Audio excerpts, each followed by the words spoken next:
We're live. Oh, this will show up in a second here, but yeah, I think it's all good. It's before it happens, but all good.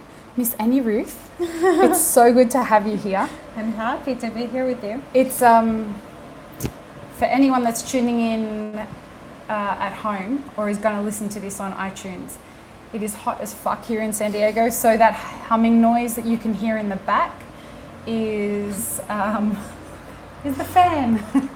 Please make yourself at home. That's yeah. Oh, good. We're live. We can see it all. God, we have popcorn. You look great. What's wrong with you? What's wrong with you? It's perfect. We have popcorn. We have elixir. We have. We're set. We're set. So once again, I can't thank you enough for being here. No, I'm happy to be here. I've been looking forward to this conversation for a very long time. Not every single day we get to chat with other amazing ladies in the coffee industry. So you and I, when we met about 2 years ago, it was something like that. Yeah, a couple years ago. Think so. Cheers to you. And to you. And congratulations to you and to Jeff on the marriage. Oh. I forgot to say. It doesn't matter. So good. Yeah, so this is we're drinking elixir for anyone who's not watching online. But this is the Colombia Monte Blanco. It's very nice. This is just a 7-hour. Wow. Yeah, it's really delicious. It's roasted by Steady State. They do an amazing job. Elliot. Turn this volume. Elliot. Shout out to Elliot Renecki. I know, I am so proud. That's not my best style. You're gorgeous. Stop it. So this month, this is the first podcast for this month. Please help yourself to some popcorn. This is the first podcast for this month, and the content theme for this month for Mapper Forward is the coffee supply chain. Okay. And so this month I want to get on the podcast as many growers and green bean buyers and all the people that are involved in the supply chain, because Mark Dundon have you met Mark? No. I think you and Mark would get on really great. Mark is the owner for Seven Seeds, Brother Baba Boudin, PCP in LA. No, I haven't. Everybody should know Mark Dundon. He's one of the real rock stars of our industry, and would never say that he's one of the rock stars of our industry. You know, and that's how you know that someone is an actual real rock star. So he does all the buying, and he's involved in the roasting. He's involved in every part of the business. But when he released an article on LinkedIn that was called "Specialty Coffee is Dead." Oh, wow. And his philosophy behind that was, we have pushed the front end of specialty coffee so much at the cafe, and the branding and all of that kind of stuff. And it's progressed so much over the last 15 years. But the one thing that has not progressed is at the back end. At the beginning of the supply chain, they're still not getting paid any more than they were. They're still not seeing any growth with regards to the way that we're looking after them so that they can have sustainable businesses. And what's worse is you're getting these companies that are presenting themselves as specialty coffee, but they're buying commodity coffee. And so from that, what I decided was I want to bring so much more attention to this idea and focus on exactly what the troubles are for us as an industry with regards to sustainability in coffee, and decided that this month was going to be the month that we focus on all of that. So we've got farmers from Mexico, people who are heavily steeped in this idea of fermentation, and a whole bunch of people coming on the podcast. And I wanted to start with you. Okay, thank you. You're welcome. It's such an awesome thing to have you here. So for anyone who has never surely everyone's come across your brand by now. You've done. I can tell you have a degree in marketing. Okay. From the way that your brand is getting out there. So for anyone who doesn't know who you are. Tell us a little bit about you. Okay, cool. I'm just going to move. I'm not grabbing your boob here. I'm just grabbing your microphone a little bit. I'm just going to put that. Put it here? Yeah, a little further up. Maybe a little further up. Yeah, perfect. Well, I come from El Salvador. Mm-hmm. I'm in the process of becoming a Californian girl. Yes, you are. Welcome. Oh my God.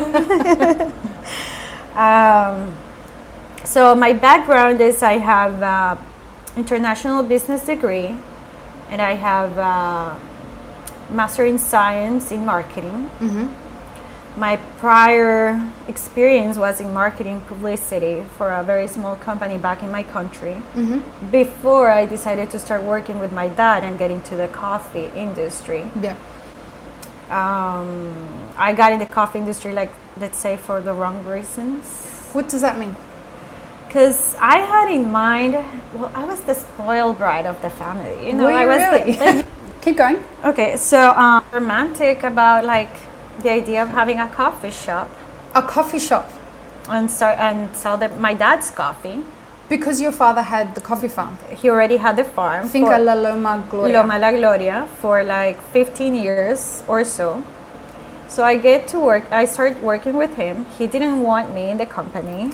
Really? No, he didn't Why? want me in the company because I was the spoiled brat. I hadn't proved myself to him. So he was thinking that it was just tantrum or something like that. Okay. And that after 2-3 months later, I would be like, okay, I'm done. Bye. Next. Uh-huh. So he conditioned me the first day I stepped into the office. He's a civil engineer, so he has a construction company, and he does the farm too. Yeah. Which is basically his hobby. So he made me work in both companies, construction and coffee, at the same time. For real? Yeah, that year was about construction and coffee. Okay. But once inside the company, I was like, are you crazy? Like, having a coffee shop is not the solution. The solution is start helping these people In the farm. get this coffee out of this country and getting paid what it's worth, Okay. not what he's being paid. So I'm like, okay, well, I have to start doing that. So basically, long story short, I flew up to Portland to the CA, trying to find buyers for the coffee, even though And was that your strategy? Like from the beginning you decided I got to go to America and find more buyers? Yeah. Okay. So knowing nothing about the product itself, because I had stepped in the farm for once in my lifetime, because I was living in another country, and I had no interest in the farm because I was like, oh, dirt, Too hot. mosquitoes, Yeah. it's too sun, this is not for me. So basically, I decided to step into the farm, forgot about like high heels, nice hairdos, makeup, and started like welcome hats and t-shirts and hiking shoes. Yeah. And started like learning the farming process. So that was that year. Because when I went to the CA, I met with 2 roasters. I gave them samples, and they said, you know what, the coffee is not that good. Really? Did you agree with them? I had no idea. You did not know? I didn't know anything about the coffee industry. I Wow. was naive and thinking that, they're going to love it. They're gonna want me. Did your dad and the farmers think that they were producing good coffee? Yes, they were producing good coffee, but it didn't make the cut to be a specialty. Okay. So it wasn't commercial. It was in the way. The commodity coffee. Yeah, it wasn't commodity, Okay. but it was pretty close to be specialty. So low 80s? So low 80s. So basically, I got into the farm so I could learn the processes and get to know what it needed to get changed, so I can start doing changes and improve the quality of the coffee, which I did. Yeah. So 1 year later, I'm processing the coffee myself. When you say you're processing the coffee yourself, doing the wet milling, drying you of were the coffee. hands-on, you were in there. Like hands-on, like they showed me how to do it, but it's not like I was in the patios like raking. No, but I was leading a team. So you got them to teach you about it. How did you learn how to do it? When you say you were doing it yourself, how did you learn? Please have some popcorn. You're welcome. No, like my dad had built a mill. Given that he's a civil engineer, he built the mill in the farm, like 2 years after he bought the farm. But he never got to operate the mill. Why? Because he's a civil engineer.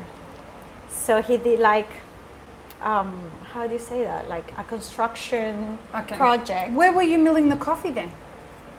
My dad was selling it to other exporters. Okay, and they would mill it local themselves. exporters. They would like buy the coffee cherries and then process it themselves. End of process for my dad.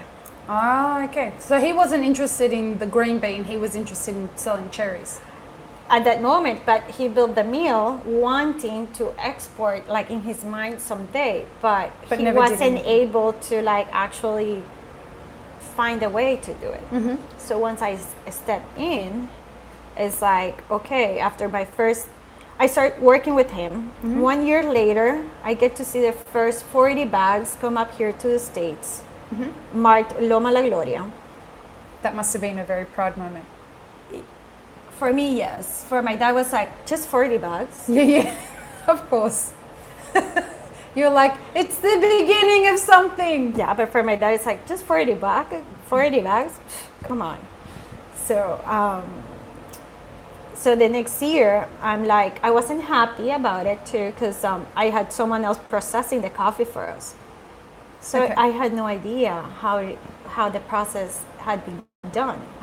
So if I would have been asked, so how did you process the coffee? Well, I have no idea. Why don't we don't know if it's natural or washed or anything like that. Or like the specifics of it. Like, why don't you go and talk to the miller, because they did the work for us. I couldn't talk about traceability.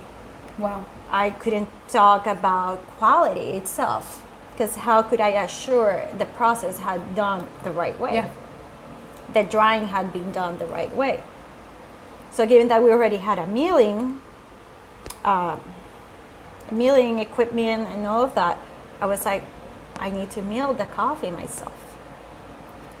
So I found the way to have my dad be convinced to start running the mill, because like I said before, I had no credentials with my dad. Why would he hand me an operation if I had not given him the reasons? Him anything. Yeah. But I found a way. That year is the year of the Roya. What does that mean? The rust, the leaf rust. So a farm that used to yield 5 containers, and 1 container is 275 bags of 69 kilos. So that year, the farm only produced 1 container. So that's how the production dropped from 5 to 1. What year was this? 2013, 14. Let's come back to the rust after that. I have some questions about that. Okay, so basically, but it was fine. Like on the bright side, it was not that much coffee, so it was my learning experience. So we processed the entire coffee. Half container came to the States, half container went to Germany, and it went to the specialty market. So it had graded. I hear different stories that specialty is considered 80 and above, and some 84. people say, and so some people say 85 and above. 80. Back then, it was 84. What is it now? Nowadays, I feel it's 85.5 and above. How does this number change? Why does it change? This is like my how do you say that? Like the way I see it, because it's not like it's graded. It's not set on stone. So for me, I believe it's back then in 2013. There was not that much coffee out there. Specialty Specialty in El Salvador. in general, I feel. Okay. But nowadays, competition, it has become so much tougher for us too. Why? Because there's so many coffees out there. Honeys, naturals. So do you think that there's been... It's been increasing. Why? Back in origin. But why do you think that is? Do you think that people are chasing the higher numbers? Yes. That's what it is. So is it that people, so farmers, were realizing that if they have commodity coffee, they're not getting paid very much for it, and they realize that they can get paid more for their specialty coffee, Yes. and therefore they're going to focus their farms on being more specialty? Is that what you've noticed in El Salvador? Yes, but you have to also like take in account the Cup of Excellence. Tell me why. So we have the Cup of Excellence going on every single year in all of our countries. So that has brought more awareness on the specialty market for the coffee growers. So they want to be able to put their coffee out there, to put their names out there, to put the name of the farm out there and get paid a higher price for it. But obviously, like from a farm, I believe that from what I've heard, which it could be just a rumor or what, but like from a farm, what you could be doing of specialty or what they're doing on specialty is not that high percentage. Percentage of what? Of the entire production. So some It's of a their low- crop is It's a low percentage and the rest goes to the sea market. commodity. Yeah. Yeah. For anyone that's listening, whenever we say sea market, we mean the commodity market. Okay, So, like I said, they're trying like to put their names out there and get more money for their coffee. You have to understand another thing. It also depends on the farm itself, the topography, the climate conditions, and the altitude of the farms. Because it's not like our farms are flat. Our farms, at least in El Salvador, they're like on the slopes of volcanoes, of mountains. So, for example, Loma La Gloria ranges from the 1300s all the way to almost 1800s. wow. So we have different elevation. altitudes going on there. So in our case, we're SHG. They also like What does SHG mean? a straight high grown, but most people know it also like a straight hard bean. Strict hard. Hard bean, SHB. Oh, SHB. It's the same thing. So it's the highest altitude, which means the altitude on which better coffee grows, and you are able to plant varietals that have beautiful cup profiles. While like on the mid altitude and lower altitudes, the quality is not that good to make it to a specialty market. So do farms diversify that way? Do they grow stuff for the sea and they grow stuff for Yes. specialty? Yes, depending on the farms. Oh wow, I didn't know Because that. there's farms that may have a very low altitude. Yep. So that's They sea put all market. the sea market there. So they're planting more like hybrids, Yeah. like robusta-based plants, catimores, salchimores, cuscatlecos, lempiras, whatever. Does that stuff sell quickly? It's sea market, so Okay. it's no-brainer. Yeah. Then you have mid-altitude. There's people that continue planting the same stuff from the lower altitude, catimores, salchimores, lempiras. At cuscatlecos, elevation? At medium elevations. Okay. Medium elevations, we're talking 800 meters above sea level Okay. to 1200. And then we have, And who does that sell to? Because that's not quite specialty grade yet, is it? no, it's sea market. That's all going to sea market. yeah. But just better quality sea? And there's people that plant that have like good varietals at mid altitude, like pacas, even bourbons and all that. Yeah. But given that it's mid altitude, climate change, the heat, and all of that, the quality of the cup is not as good as you would expect it to be for those varietals. Uh-huh. And what's the other thing? Because of all the plagues we're having, the rust and all of that is not worth it Yep. to be investing that much in taking care of these plants. That's the way they're seeing it. Okay. So it's not worth to be investing in this as a farmer, to invest this money on taking care of these varietals if the crop is not good enough for the specialty market that is going to pay back. Because the ROI, the return on investment, yes, is just not worth it. It's not going to be worth it because you're getting a C market price for that. If you're lucky, you get a plus 14, plus 20. And that's cents on the dollar. Yeah. Off the C. Yeah. So explain that for people who don't know what the C market is. So basically, the C market is the stock market. So it's, for people that don't know, like coffee actually is the second most traded commodity in the world after petroleum. Mm-hmm. So we have the stock market, and it's been like that for decades and decades since it's existed. Yeah, I think so. But what happens is obviously that it's fluctuating all the time. Last time I heard, like 2 weeks ago, it was 110. I can't believe it. A pound of coffee. Mark was telling me that a month ago it was 1.7. 3 months ago was around 120.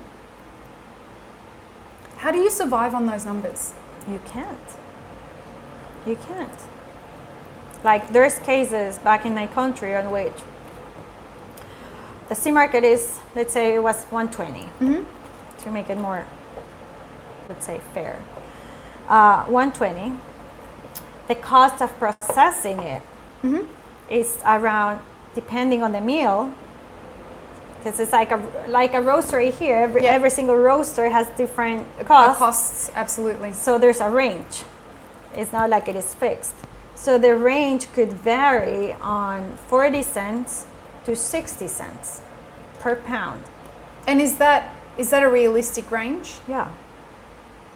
Could people be experiencing higher than that? Maybe. But on average, it's between 40 cents and 60 cents. 40 and 60 per from pound. The last time I've heard. If it's changed, my apologies for this. But so 120. If they're paying 60, they're getting deducted 60 cents. They're left with 60 cents per pound of coffee. Now, some people might say, "Oh, for God's sake!" I'd usually put a sign up that says, "There's a podcasting process, don't ring anything." Anyway, some people might say that 100% return on investment is great. Like you don't earn that in the coffee in a cafe, right? If it costs you 60 cents to make something and you're getting that 60 cents plus another 60 cents on top of that, some people might say that that's a great return on investment. So tell us why it's not. Okay, so like I was telling you, if you're being paid 120 per pound, minus, let's go on an average, 40 and 60 would be 50, minus 50 cents, it would be like 90 cents. I'm bad with numbers. No, so if it costs you 50 cents, it's less. And you're getting, so if it costs you 50 cents, 70 cents, and you're being paid $1.20, 70 cents comes back to you. No, and it's like 70 cents. But you have to pay interest if you had a loan. Okay. Minus interest, minus taxes. So it's your operating costs. Minus whatever other deductions there are to make. At the end, the coffee grower is left with 40 cents a pound. So, and the cost of production? So that 60 cents, or let's say it cost you 50 cents, what we're saying is the cost of goods essentially, right? It's costing you 50 cents. You're selling it on the C, and the C is paying 120. You're getting back 70 cents. And the 70 cents still has to pay all your other operating costs. Yes.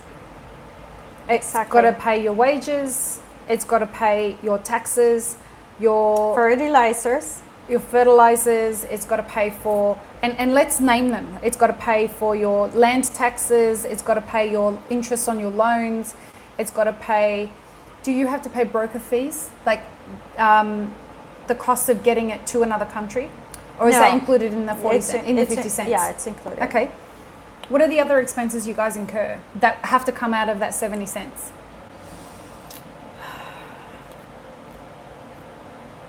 Surveillance. Say that again? Surveillance. Surveillance. Which is a very high cost. And what do the surveillors do? Our guards. Oh. We have guards. I have to hire guards every season so we don't get coffee stolen. This is the first I'm hearing about this. So tell me more about that. Yeah, it's a very common practice. People come steal coffee. Yeah. They steal it from your warehouses, they steal it off the trees. From the trees. Mm-hmm. I've heard of people that they've gotten coffee stolen from their warehouses. So is this new or is this something you've... Okay. I've never been to a coffee farm. I hope your farm is the first one I go to, honestly. I really want to come down and see your farm. Well, you have to. Yeah, no, I've definitely got it on my radar because I'd love to be using your coffee for elixir. The beauty is that we'll be able to fly together. Yeah. We'll meet in LA and or you can come meet me here in San Diego and we'll take from here. Yeah, this airport is easier. So, okay, what are the other costs? So you have surveillance. Administrative, well, depends. I'm talking from my experience that I only want your experience.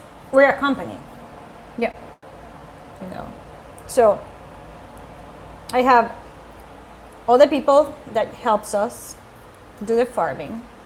So Pinkers, farmers. During the farming season, we have around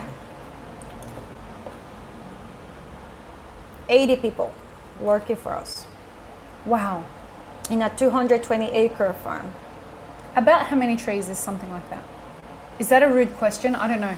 Sorry, just tell me if any questions I ask you are inappropriate.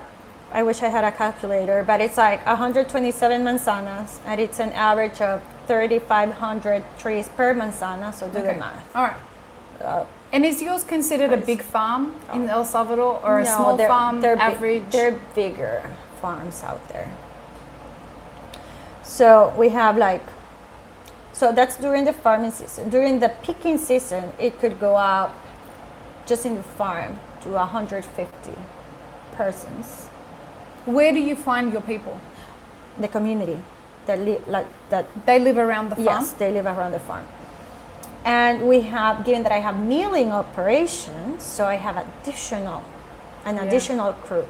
So at the milling operation, we can have around, 20 plus 30 to 40 women to hand sort coffee. Wow. So we're talking... It's a sizable operation. Yeah. And so that happens during the harvesting season? Like through the year, like I said, like right now I'm doing farming. Define farming for us. Farming is like pruning. So the trees are growing. Taking care of the trees. Okay. Pruning, I don't know how to say that in English. No, you're right. And maintenance and taking care of the weeds, fertilizers. And throughout the year, that's 80 people during just the farming season? Yes, and that goes from April all the way to November. Okay. And then we have, when we start the harvesting season, it's like it goes up to 150 pickers. Yeah. Plus milling operation, which is wet milling, drying, and warehousing at the beginning. Say that again. So this is during the harvest, right? During harvest, we have the pickers, which can go to up to 150 persons, and then plus the milling operation, which is wet milling, drying, and warehousing. And that you have to add around 20 to 25 more people. Wow. And when we start the exporting, we add 30 to 40 women. On top of the 150? Yes. So it goes to 180 people. So they help us out, like hand sorting the coffee beans and getting it ready for export. So as of right now, it's not a typical year. This has been the most weird year in the 6 years that I've been in this industry. They say it's the year of the dog. Okay. It's not. It's the year of the turtle. What? Because everything What? is running so slow this year. Okay.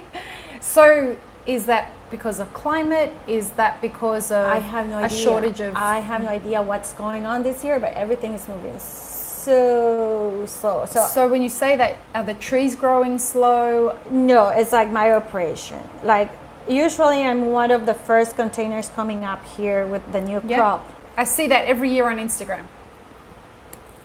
It didn't happen this year. As much as I pushed for it, it didn't happen. So, and right now we're in August, and I'm about to ship one container, and I have one container left. So help me out here. And usually I end my exporting season. The latest it's being on July. I close milling operations. This year is not happening. And I've been told that there could be a chance that the new crop is gonna come before time. So I'm like crossing fingers that that doesn't happen. Because then there'll be so much overlap, right? So help me with the timeline here. So you said that the farming is from April to November. Mm-hmm. When's harvesting start? November or December, depending, because it's agricultural. So yeah. And when does it end? Usually by the first week of April, last of March. And then the exporting isn't a part of that cycle, right? So it exits that system. Well, it gets all intertwined because last year, if I'm not mistaken, the first container got out by the end of February. Okay. But so once it's been picked and milled, and then it goes to the exporting team. Okay, so the process goes: we pick coffee. Yep. We wet mill. Yep. By wet mill, it's like we get rid of the mucilage, the skin of the cherry. Okay. Because right now, this year, I only did I only did honeys and naturals. Okay. No washed. No washed. We did a couple of bags, but it was like nothing. So basically we did yellow, red, black honeys and naturals. So it's like making the honeys go through the depulpers because we get rid of the skin, and then we start the drying process. For the naturals, we pick the coffee, we float it, and then we pass it to the raised beds so we can start the drying process. Separate teams, or do the same team work on both? It's the same team. Okay. So it's the processing team. Processing team. And then we start the drying process. Every single day lot takes 20 to 25 days to dry it. On African beds? It's mixed system. We have patios and African beds. Okay. And then once it's ready, we warehouse it and put it to rest. 3 weeks later, we're able to start getting it ready for export. It is that when we have all the visitors coming down, which is February. And they come and they cut. They cut, they choose their lots. February, March is when they usually come down. And once we have the clients for that, we start them getting ready for exporting. So what it means is that we have the coffee still with the parchment. That is another skin. So we need to get rid of that skin, and then the beans are classified by weight, size, and density. They pass through these machines that classify them in these 3 different. So that's how they start getting sorted out. And what does that sorting do? Why do you have to do that? Because we need to send only the best beans. So is that for a quality perspective, or is it a grading perspective? Both. Okay. And then we pass them through a conveyor where we have the 30 to 40 ladies cleaning it up so it doesn't come with defects. And this happens after it's been milled, right? So this is when it's warehoused. Yes, at this warehoused. point. What do you do with it while it's warehoused? It's resting. It's just sitting on a bed. We make piles but it's open. It's a closed warehouse. Not the warehouse. The bags. Beans, are they in bags? Are they open? Bags, in burlap bags. Okay. Yep. And then you open it back up.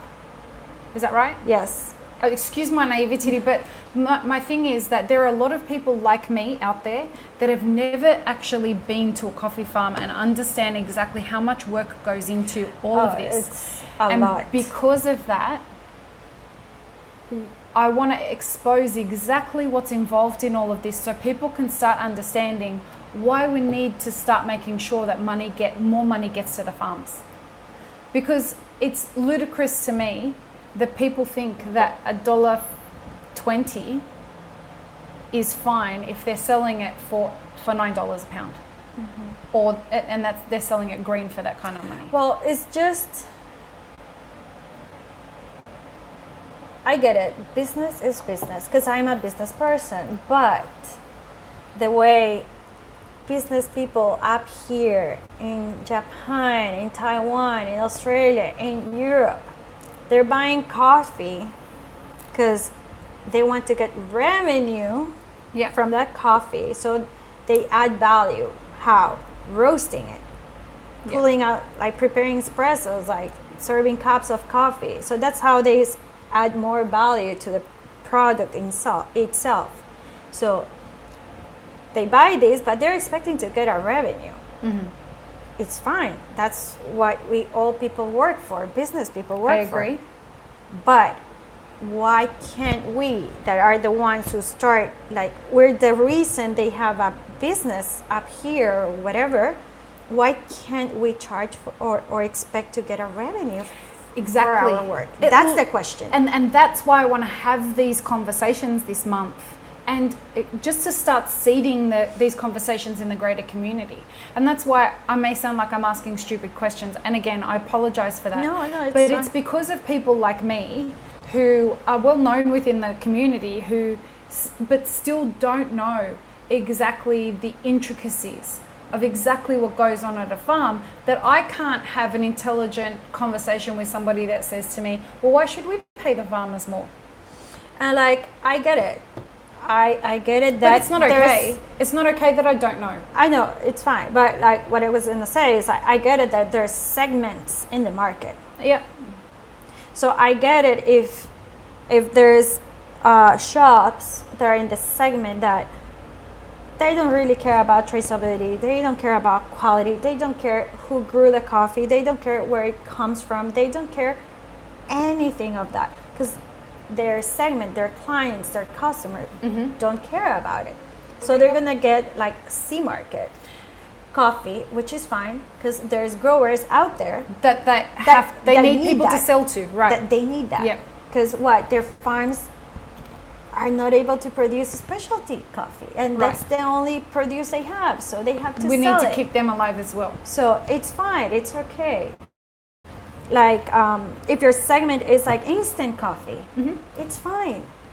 There's growers behind that coffee, which is it's not the greatest quality, but there's coffee growers that are being supported because they're growing that kind of coffee because they don't have the ability to grow another kind of coffee. What's the coffee that goes to instant coffee? Is it low grade C? Is the low grade and the green, whatever it didn't get ripe.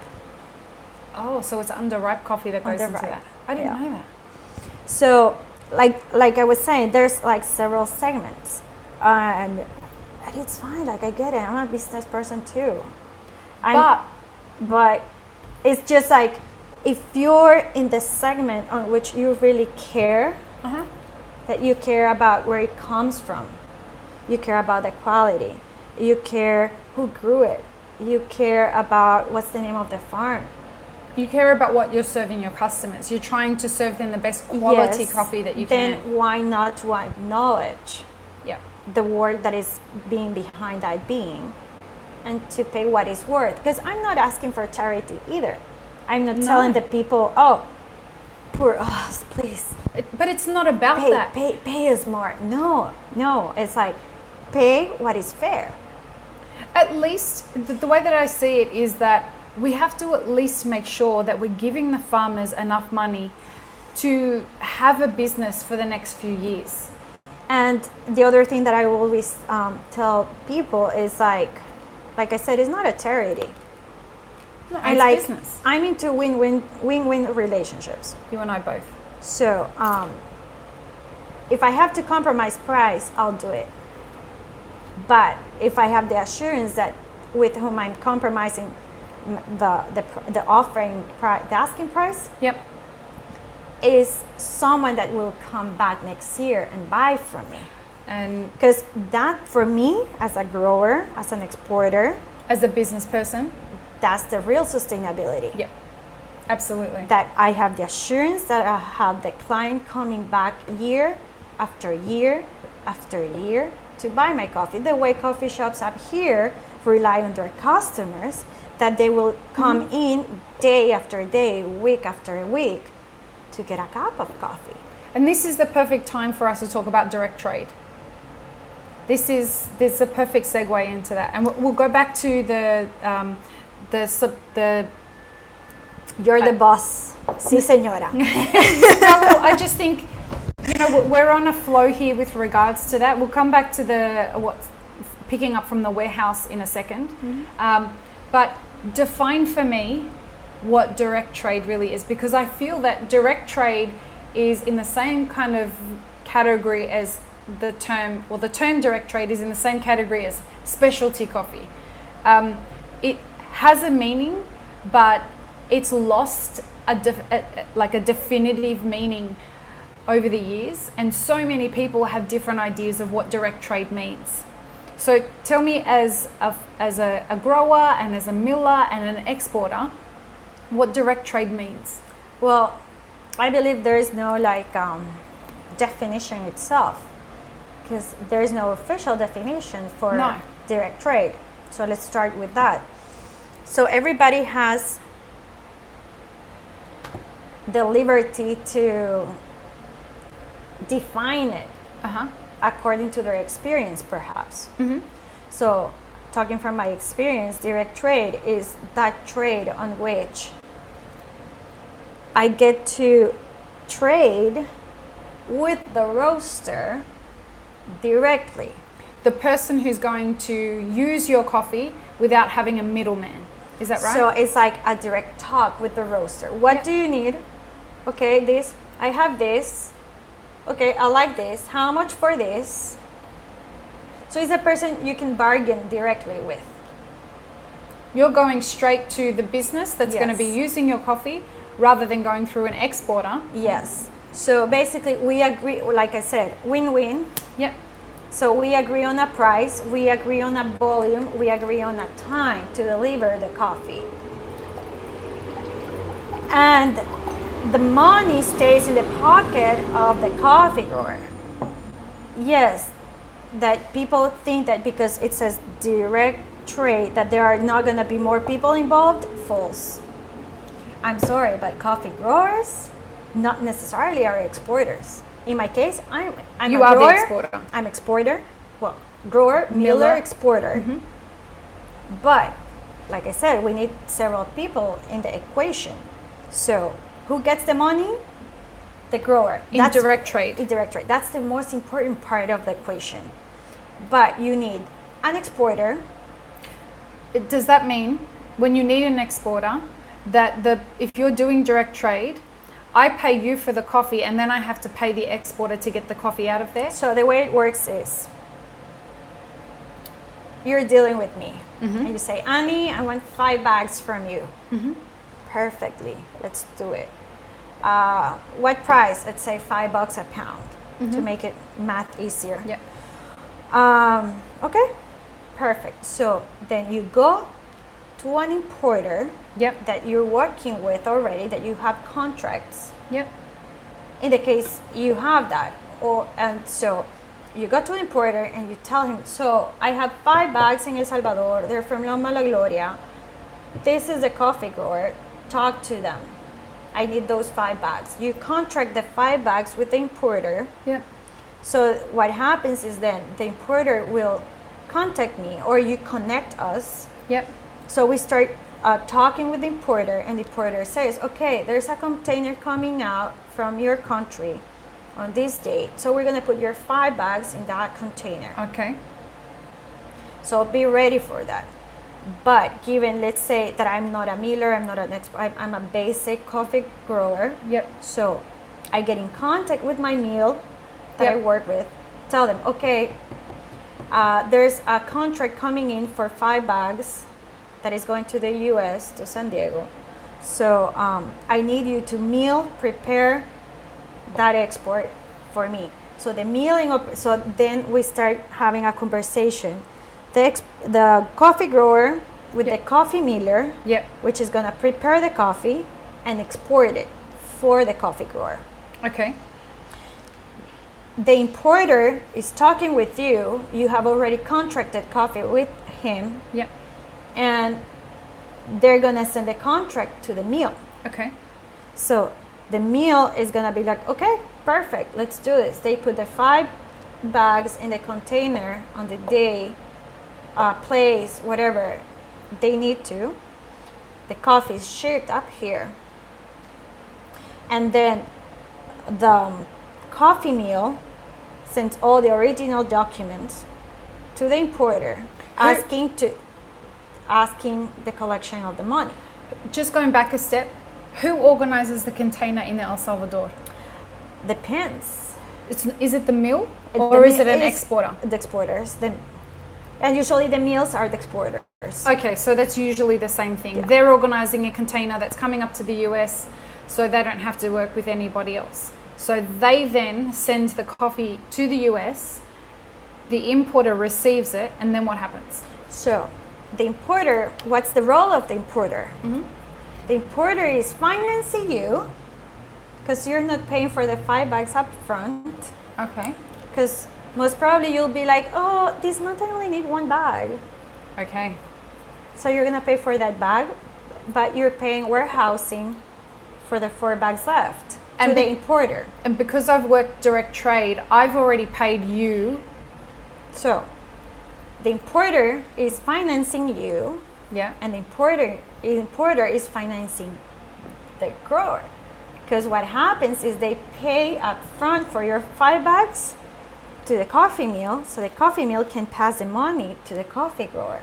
How do I know, and this is where I want to talk about transparency, how do I know that the money that I've given or the price that the importer is paying the mill is the price that we've agreed on? Because you have a direct communication with the grower. And you'll be able to tell me. So you can ask, hey, have you gotten paid? And Have how they much paid did you get paid? How much did you get paid? Okay. That's the beauty And is of that it. what the contract that you were saying? There's a contract that happens between the Yeah. importer and the the mill. mill. And so that contract, am I involved in? Do I have to tell him this is how much we agreed on? Yeah, all of that goes in the communication. And so he's going to say to me, what was the price that you agreed on? I tell him the price. Like the conversation starts like, it could be the coffee grower, you, and the importer, Mhm. and the miller, because it's four persons for stakeholders. involved in the process. So everyone talks about what the price is, Yeah. and everyone adds their little bit on top So of that. most probably in this case, Mhm. which is not mine, what's going to happen is the miller and exporter, he has to charge for the service. So he adds on to your price. So what's going to happen is he's going to have a contract or something with the grower and tell him, okay, so it says here that Lee is going to pay you $5 a pound. Mhm. But I'm getting your coffee ready, I'm going to mill it, and I'm going to export it. That's going to cost you this and this. So I'm going to deduct that from the $5. So you're gonna you're gonna get this amount per pound. Perfect. Done. Done. Let's And do that it. so that $5, when the importer pays it to the mill, because they're not paying it to you, they're paying it to the mill, The right? mill. The mill is going to take their tax, Whatever whatever cost, deductions. right? Yeah. And then they pay you. Yes. How does the importer get paid? Does they charge me? They charge you. So an import Because fee. you have already agreed on, you have already signed a contract with the importer on which you have terms on the time it's going to take you to take out the 5 bags from their warehouse. And they're going to charge you a fee to... They're going to charge A you a storage fee fee. for storage, and they're going to charge you a fee for importing the coffee. Tell me, what does FOB mean? Free on board. So is that the price up to the mill, or does that include the price of the importer? Okay, so that's tricky. Okay, great. I was doing my research on it, and I'm like, I feel like I need to be heavily steeped in this part of the industry to really understand what this means, so I don't feel so stupid asking you now. No, it's fine. So it's the Incoterms, international commerce terms. Okay. And basically what they do is they define the responsibilities of both parties, importer and exporter. So they define the terms of the mill and the... So in the case of FOB, Yeah. free on board, is known as the responsibility of the exporter ends when the merchandise is on the ship. Not in the container. No, on the ship, free So- on board. So And the responsibility of the importer, it starts right once it's on there. the ship. So what it means is Right. whatever costs are involved Transporting to it from move the mill. Yes, from the mill, from the farm to To the the ship. ship is responsibility of the exporter. So that $5 a pound that we're paying the mill has to cover all of those costs as well. No, because it's free on board, the contract. So you're paying the moment the coffee gets on the ship. And that's And whatever cost before that. the exporter incurred to take the coffee to the port is their cost. It's a cost of exporting for the miller or the exporter. So your $5 a pound and the part that the mill or the exporter is going to take from that is going to come out of the $5 a pound. Yes, But most probably. the expenses that are incurred once it's on the ship, then to get it here to America and the warehousing, that's what's going to be incurred by the importer. Yes. And the importer is going to charge me for You. that. Thank you so much for helping me understand that, because it's quite, if you're not involved as a green buyer, you really don't know these things. No, or exporter. Or an exporter, like you. And like, for example, in El Salvador, they came out with the one FOT, which means free on truck. because they're driving it up here to the Because US? it's been like part of, like, let's say, the Salvadoran tradition to do it like that. That's the way contracts have been done, like, since forever. Oh. But now, like, the 6 years that I've been working in the industry, I haven't gotten not even one FOT contract. All of my It's all contracts have FOB? been FOB. Why? Because nowadays importers don't want to handle whatever happens before the coffee gets in the ship. Wow. And it's reasonable. Like, I get it. Like, I Because get that's it. how everyone operates, right? So why That's should the our way Salvador be different? Yes, internationally, that's the way it is done. So FOT, what it means is free on truck, meaning we load the container with the coffee, we close the container. You put a seal on it, right? Yes, and the responsibility for the exporter and the responsibility for the importer starts right there. From the moment it starts, the container starts moving from whatever it was loaded all the way to the port. While it's on the ship and the ship hasn't moved, whose responsibility is it? It's already the importer. Because It's you've sealed already- the container and it's on the ship. Yeah. Wow. So it's tricky. Yeah, but it's traits important of for the us to business. get to understand these terms, because I think these things are so complex sometimes that people just think all I care about is what's in my hopper and how much I have to dose and how much I need to, how my in and out numbers, that's really all I need to care about. And as long as I kind of sort of look like I'm supporting some kind of a sustainability practice, that's all that matters. But understanding what that sustainability practice is and what it's involved and all of the supply chain that comes with that, I think that can be sometimes too hard. It's very complex. How did you, as someone coming in new to that whole supply chain, how did you get your head around starting to understand it? Did you decide that you were going to try and get a big picture and then focus in, or did you start at one particular point and then follow it through? Well, in my personal case, I have like the blessing that I have an international business degree. So what you were asking me about FOT, you knew it all. I already knew all that in theory. Mm-hmm. One thing is theory. Another total different thing, it was like... Was your experience different to the theoretical when it came to that stuff? Was it more convoluted? Well, because it's like paperwork. It's governmental paperwork. And you know that you miss one little thing and forget it. Rejected. You messed it up. So the first year I exported, I decided to do the paperwork myself. Mm-hmm. So I found someone to let's say to teach me. Did you bring in a consultant and sat there with them and? No, I had someone that was like, oh, I know someone that could help you. That's someone that could help me. I met with that person and she was like, okay, what you need to do is step 1, step 2, step 3, step 4, step 5. And this is how you have to do. So if you need me, call me. So I did all the paperwork that year for myself.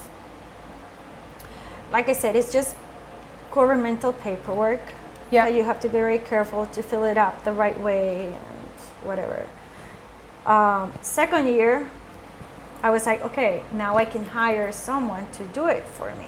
Mm-hmm. Because now I know, I have learned, so now I can be, how do you say You can oversee that kind of thing. So you can check their work? To overcheck their work, but not just that. It's just that I will know if they're lying to me. Okay. What kind of lies would they tell? I don't know, like to change something or to do something wrong, or you never know. I want to ask you there about corruption. Because I hear a lot that with regards to the exporting of coffee, corruption in different countries and at different ports can play a role in how quickly your coffee gets released. Is that, I hear that it definitely happens in places like Ethiopia. Does it happen? Is that something that, can people get paid off in El Salvador, and can your contract people be? Maybe not. It's not something You haven't experienced it? Yeah, not heard of. So would, if your people were going to lie on a contract, what would they lie about? Is it they've made a mistake and they're covering their own ass, or something like that? Okay, so it's not like they're in cahoots with the people at the port and they're trying to smuggle something in the containers. No, and you have to take into account something too, that export paperwork, you're putting your signature out there. It's a legal document, right? It's a legal document, so you have to be very careful what you sign. Mm-hmm. So it's about knowing what you're signing. It's just like, okay, we need a signature here, another here, and you're not knowing what you're signing. Yeah, you didn't fill it out, so. Did you get nervous about that? The first year, yeah. The second year, no. Yeah, because you build trust with your employees. And yeah. It seems like it could be something that if it goes wrong, it goes very fucking wrong. Yeah, because you can have the container get stuck in port and not being able to. It won't get released. Shipped. Yeah. Have you ever had something like that happen? I've gotten containers that have been stuck for like 1 week and then they get released. But mostly it's being like on consolidated containers. Mm-hmm. So it was. Get these chemicals out of your way. It was someone else's mistake that I had to pay for. So when you say that it's a slow year, when you say that it's a slow year, is that something that's creating it to be slow, like the exporting of it? The exporting, we had a late start on the harvesting. Because the coffee wasn't ready? Because that's the way it is coffee. When you could like start early, the other one could be delayed. It's something, let's say, normal. But exporting, it's been like so hard this year. It's getting more complicated, but it's fine. It's part of the business, you know. Do you think that has something to do with the... I want to make sure that I don't sound like a dum-dum when I ask this question. Again, this is all new territory for me, so forgive me if I sound like a dum-dum. Do you think that the people that are in government in the US right now are making it more difficult? No. Is that not something that's going to become a problem? No, it's more a matter, and I totally understand. It is about risk. How do you mean? Risk of... As she shovels more popcorn into her mouth. Of the investment. Because given that I'm so involved in the industry up here, yep. So I have more of why is this happening? So I keep listening to stories of importers being stuck with coffees, old crop coffees. Because it arrives too late? Because it was too expensive. To import it? No, the price they paid for the coffee was too high for the quality itself. And they might not be able to sell it. Exactly, the relationship quality price was off. So they get stuck with a coffee that was too pricey for the quality that it really was. So that's a very high risk for the importer. Why? Because they're putting the money up front for that coffee and then get stuck with the coffee. I totally respect that. Yeah. And I agree on that. That becomes a cash flow problem for an importer, right? Exactly. So obviously now, now we're being asked that whatever is being shipped, it has to already have a contract out here. Explain that. They need to know the name and the last name of every single bag that's coming in the container. So that means that I have to pre-sell the coffee before it gets shipped. To the importers? To the roasters. To the roasters. Or the importer. In the case the importer says, oh, I'm interested in this lot, and they buy it, because that happens too. Mm-hmm. So in this case, for me, that has been like, let's not say struggle, a challenge, which is fine, because that makes you become a better professional. That you have to pre-sell the coffee before it gets shipped. Okay. And like I said, I totally understand why. Are many places doing that? I know you do that, because every year, the last few years, I've been seeing your posts saying all the coffee's left and it's all sold. Do most coffee farms do that? No, I know that right now there's a lot of coffee still down there that it hasn't gotten sold. So is this a new practice where farmers are starting to try and get their coffee sold before it leaves? No. It's not a new practice? Is and is not. Like, obviously there's so many growers that they already have clients up here. They have roasters that they have, like me, that they have been working with these roasters. Yeah, but Annie, you're not for a couple normal. Of years. Like, and I mean that as a compliment. You're not normal. Like, your marketing background and your business background, I've not seen a coffee grower that is as active as you in coming up here to the States. This is before you moved here.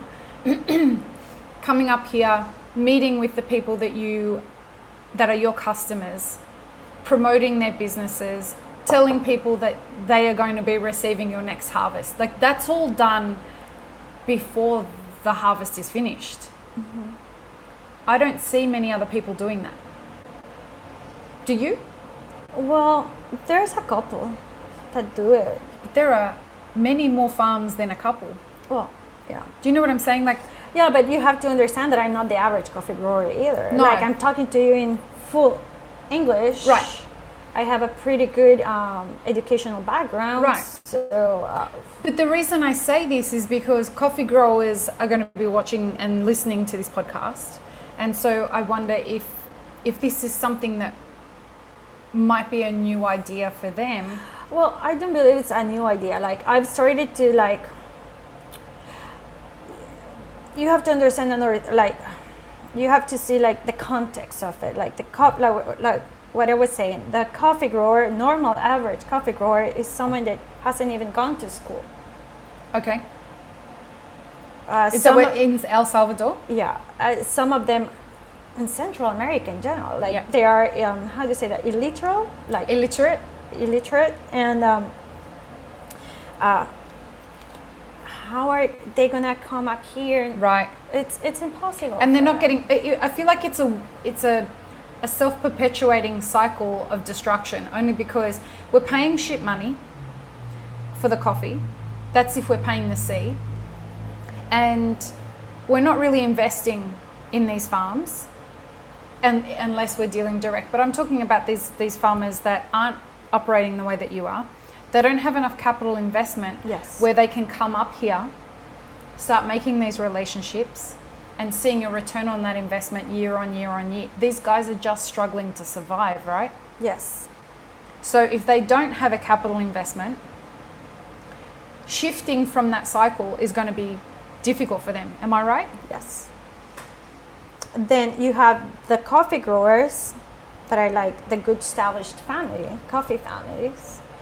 And I've started to see like this trend, and I'm so happy about it, because I've started to see like new generations starting to try to get in the business, because there's been a gap, a generational gap. Okay. So it seems there hasn't been like how do you say that, when you pass the Inheritance. not inherit, like in a race and you pass the Oh, like a passing of the baton? a passing of the baton. Like your father has done to you. Yeah. So it seems there's a gap, but there's a generation in which it didn't happen. Is that because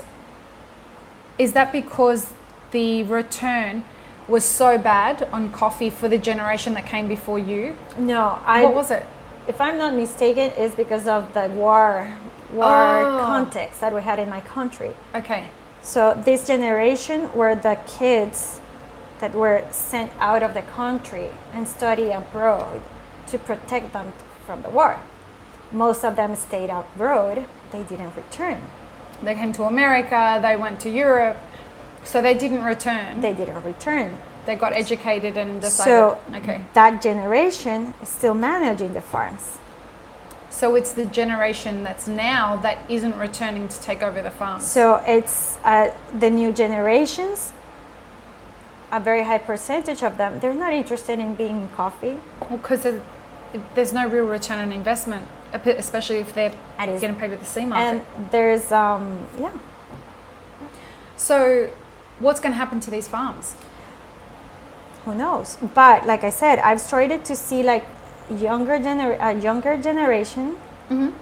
I know from name a couple that that they're living up here or in Europe, and they're starting to get like involved and interested in the coffee. So what they're doing is they're doing what I'm doing and starting to find clients for the coffee.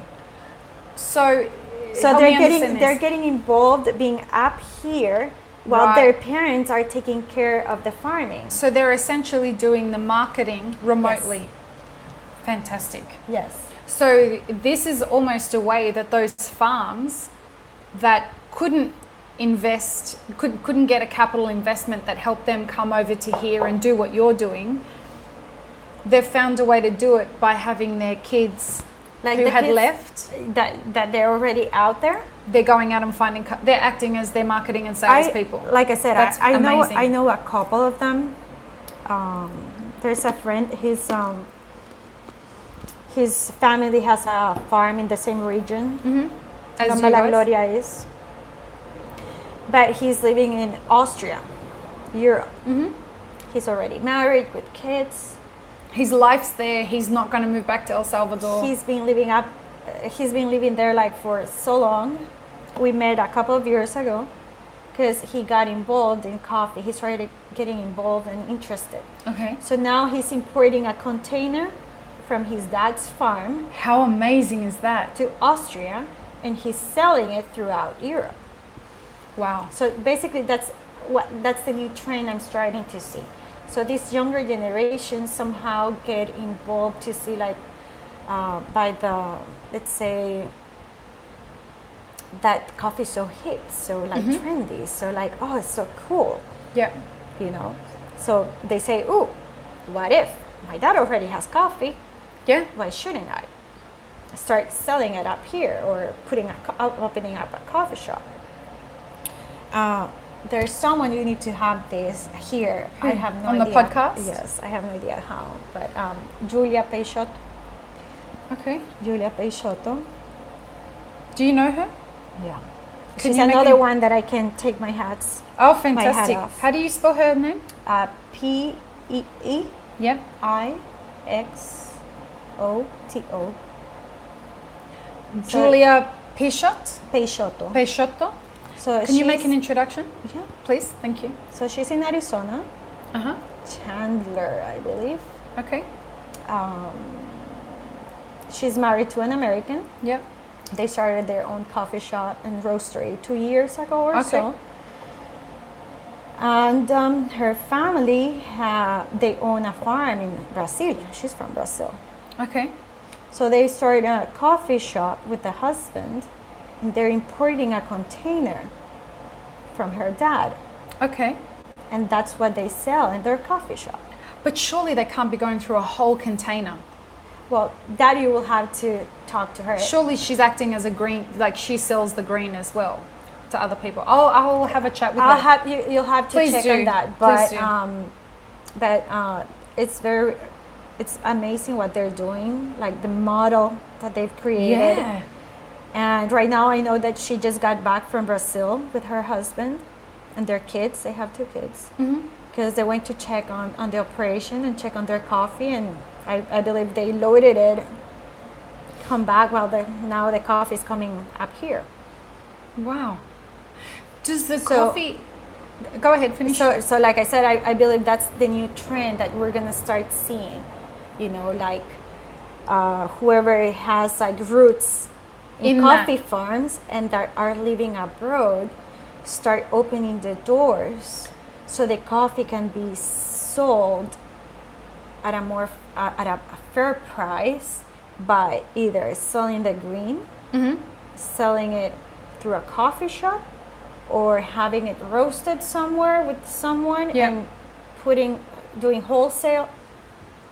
Well, that's fantastic. I mean, I see some long-term issues with that only because once the parents get too old, who's going to be doing the farming? You know, like it's great to have the established supply chain issue. You have 14 hour. You have the older generation stepping in too, the brothers perhaps. Okay. There's another example. She's another good example too. Los Congos from Nicaragua. Uh-huh.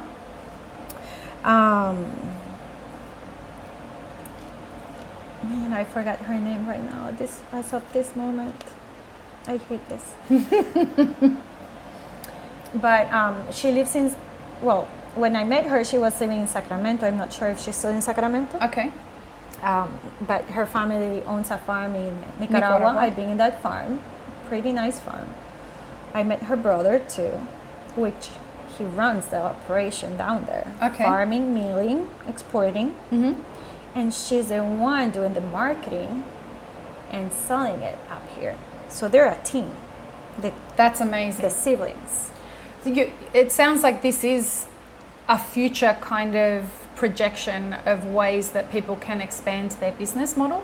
Yes. I know of someone doing that from Ethiopia. They're working with the guys from Copa Vida. Okay. So Steve Chang, shout out to Steve. I love Steve. He had met someone from Ethiopia. Steve's big into baseball. And he was checking out a site to help for something to do with baseball for his kids' little league or something like that. He met this person through the baseball community, who happened to be the son, well, his brother actually. His brother ran the farm in Ethiopia and he was here in America selling the coffee. So it's the same kind of model. So I think you're right. It seems like there's that relationship starting to evolve. So Steve made that connection, and now Steve sells their coffee through Copa Vida. So he buys and roasts the coffee to support that relationship. What I want to ask you is there an opportunity here? Let's say there are farms in El Salvador, for example, that don't have people who have those connections, right? Is there a potential for baristas who are, we're helping map a career for a 10-year career? They get to the point where they realize, I'm fucking done, I don't want to deal with customers anymore. I want to do something different, but I don't know anything about green bean buying. I want to maybe set up a relationship with a coffee farm and act as their salesperson. So basically do what we're talking about here. Do you think that in the future there's a potential for people to be doing that? Of course there is. Yeah? Of course. It's because I don't see anyone doing that now. I mean, I get that there are importers that are doing that, essentially. I wished for that a couple of years ago. Because we could find loads of people. Given that I didn't know of anyone, I had to do it myself. But if you could find people that would you hire someone here to do that? Or would you give them a stake in the business after some time? Like, how would that work for you? Let's say, because this is new, right?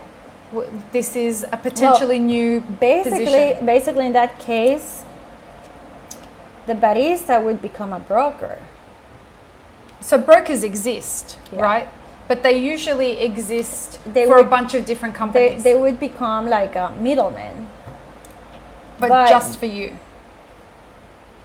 I don't think they would be able to make a living from just one farm. Okay. So they would have to be doing it like for several farms. So similar to what? For it to be profitable and economically viable for the barista. Yeah. Similar to what, do you know Andreas from La Torre and Dutch? Yeah. You know, that's what he does, right? He is a broker for a whole bunch of... He's an importer. What's the difference between an importer and a broker? Broker is a middleman, basically someone that... Between the roaster and the importer? Connects two parts. Connects an exporter, connects a roaster. Yeah. Something is traded. Yeah. And this person earns a commission. So the broker connects the roaster with Loma La Gloria, and then once that's agreed upon, then the roaster goes to the rest of the supply chain. They contact the importer and get things going that way. Is that right? Ish. So basically, like the broker is someone that is just paid a commission. Okay. For a trade. And then in the case of the importer is importing the coffee, and like I told you, financing the roaster and financing the exporter. He acts like a bank-ish, because he's paying up front to the exporter for the coffee that you have contracted with him. So the broker is just a salesperson, essentially. For all intensive purposes, they're a salesperson. It's right? What I would say in Spanish, intermediario. An intermediary. Yeah. I don't speak Spanish, but that one wasn't hard. I'm learning. I'm learning Spanish at the moment, and there are some words that are just so easy to figure out, which is great.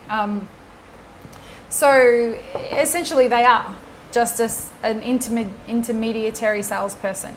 They get your coffee sold before it leaves the port. It creates peace of mind for you. You know that once your coffee is going to arrive in the US, it's already sold. And I guess we would have to work at figuring out how we would set that career path up.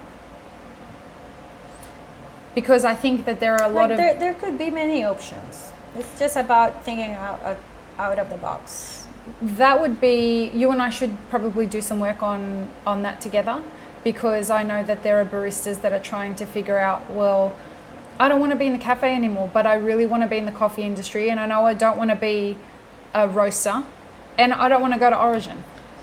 Okay. And so there are other things that we can say to them. There's warehousing, there's wholesale sales, but there's loads that they can do. It's a huge world out there. Absolutely. But if this is another one and it's a new career that they can get involved in, it might be something that we should see if we can start piecing a career like that together for some people, because I know at least a couple of people that would be interested in doing something like that. They have an entrepreneurial mindset, because that's what you'd need. Mm-hmm. You'd need someone that was willing to set that up as a business mindset, with a business mindset, and someone who wants to potentially pioneer in that way but don't quite know how to do it. So you and I should definitely talk about how we would do something like that. Sure. I want to ask you about traceability. Okay. What does that mean? That is traceable, that you know where it comes from, which region, which country, which farm, which farmer. In the coffee supply chain, how traceable is it really? For anyone who's just listening to this, Annie just rolled her eyes. If you're not watching, I feel that this is a real problem in our industry, because I feel that traceability and transparency go hand in hand, and we don't have very much transparency in the coffee supply chain. Yeah, but it's hard. Why is it hard? It's not easy. Is it hard because we don't want to reveal the numbers, or because of the logistics itself? Like, you have to, let's put it this way. You have this farm over here, up in some sort of mountain. They don't have a milling operation, and they're selling it to the closest co-op. Yep. To the farm. And let's say the closest co-op is an hour away. Okay. So the co-op sends a truck to pick up the coffee, but they're not just going to go and pick up the coffee from one farm. They're going to go and pick up the coffee of several farms. So it's going to all end up in the same truck. So everything ends up in the same truck. If we're talking about sea market, it all gets lumped together. All mixed up. If it's specialty, they must be marking the bags in a different way to get to say separation. This has to be separate, because this is a specialty and this is gonna be processed differently. So that's where the traceability starts, from the coffee grower. If it's specialty. If it's specialty. Because if it's not, it doesn't matter. Okay. You're not getting paid that much, so why should you be so we want with the C market, we're trying to save money, so we don't want to be spending money on maintaining traceability. Yeah. But with the specialty market, where the specialty, it starts there, with the grower, making sure that the 10, 5, 20 bags that he's sending to the mill, they have been marked or put in different kind of bags, something, to make sure it doesn't get mixed up with the other bags that are coming from the farms in the area. So once these bags get into that coffee mill, they're like, oh, those are the 20 bags from Don Fulano. Put it separately, because we're going to process that separately.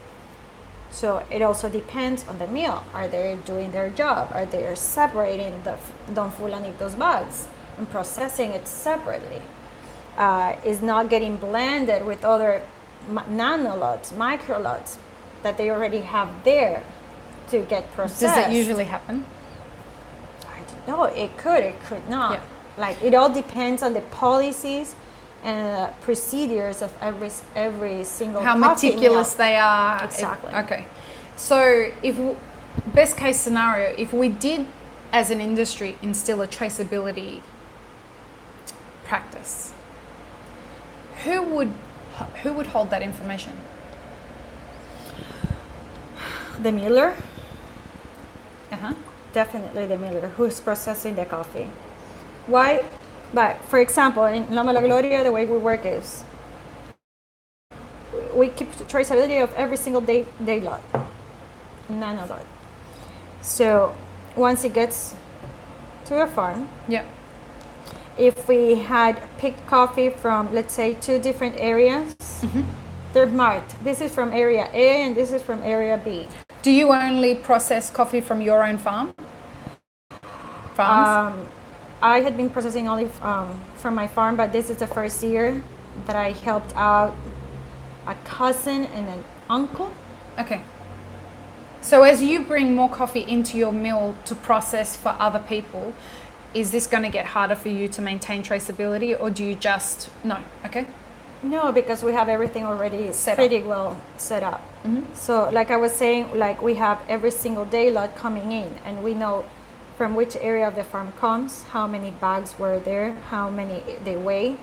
Before they start being processed, we weigh them again to make sure of the weight, so we can have more traceable yields too. Okay. Then we start processing it, and like we depulp, and then it starts going to the patios, and every single day lot is separated in the patio or a raised bed. It has control card where it says which the serial number that we assign to the lot, where it comes from, the same data. Is this electronically recorded, No. or is it handwritten? We have an Excel, and Okay. we start. So, but every single day lot has its own card, and it says when it got into the raised beds. Okay. Once it's ready to be warehoused, it is marked, okay, it got into the warehouse. And that's updated on the spreadsheet. Yes, on this date. And they have they pile the coffee in the warehouse in such a way that we know, like every single pile comes from different areas of the farm, and they're separated by day lots. Okay. So let's say I tell my people I want to cut the day lot of February 2nd. They go to the warehouse, they take a sample from that day lot, and we cut it.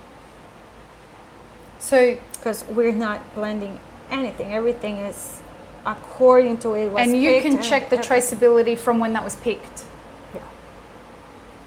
What's the value for you in having that information made transparent to the rest of the world? Is there any? Yes and no. Like I feel it was more when I was getting started on this, it was more of important to the roasters. Now that they've been working with the coffee for a couple of years, I feel they're focusing more on what they're getting, the cup notes, profiles, and all of that, rather than that, because they get to see that they're getting good coffee. So, And do they care about where it is in the system? Would they want to see how it's progressing from the time that it's been picked to the? They don't care, right? it's too much information. That's fair. It's too much information to be juggling with.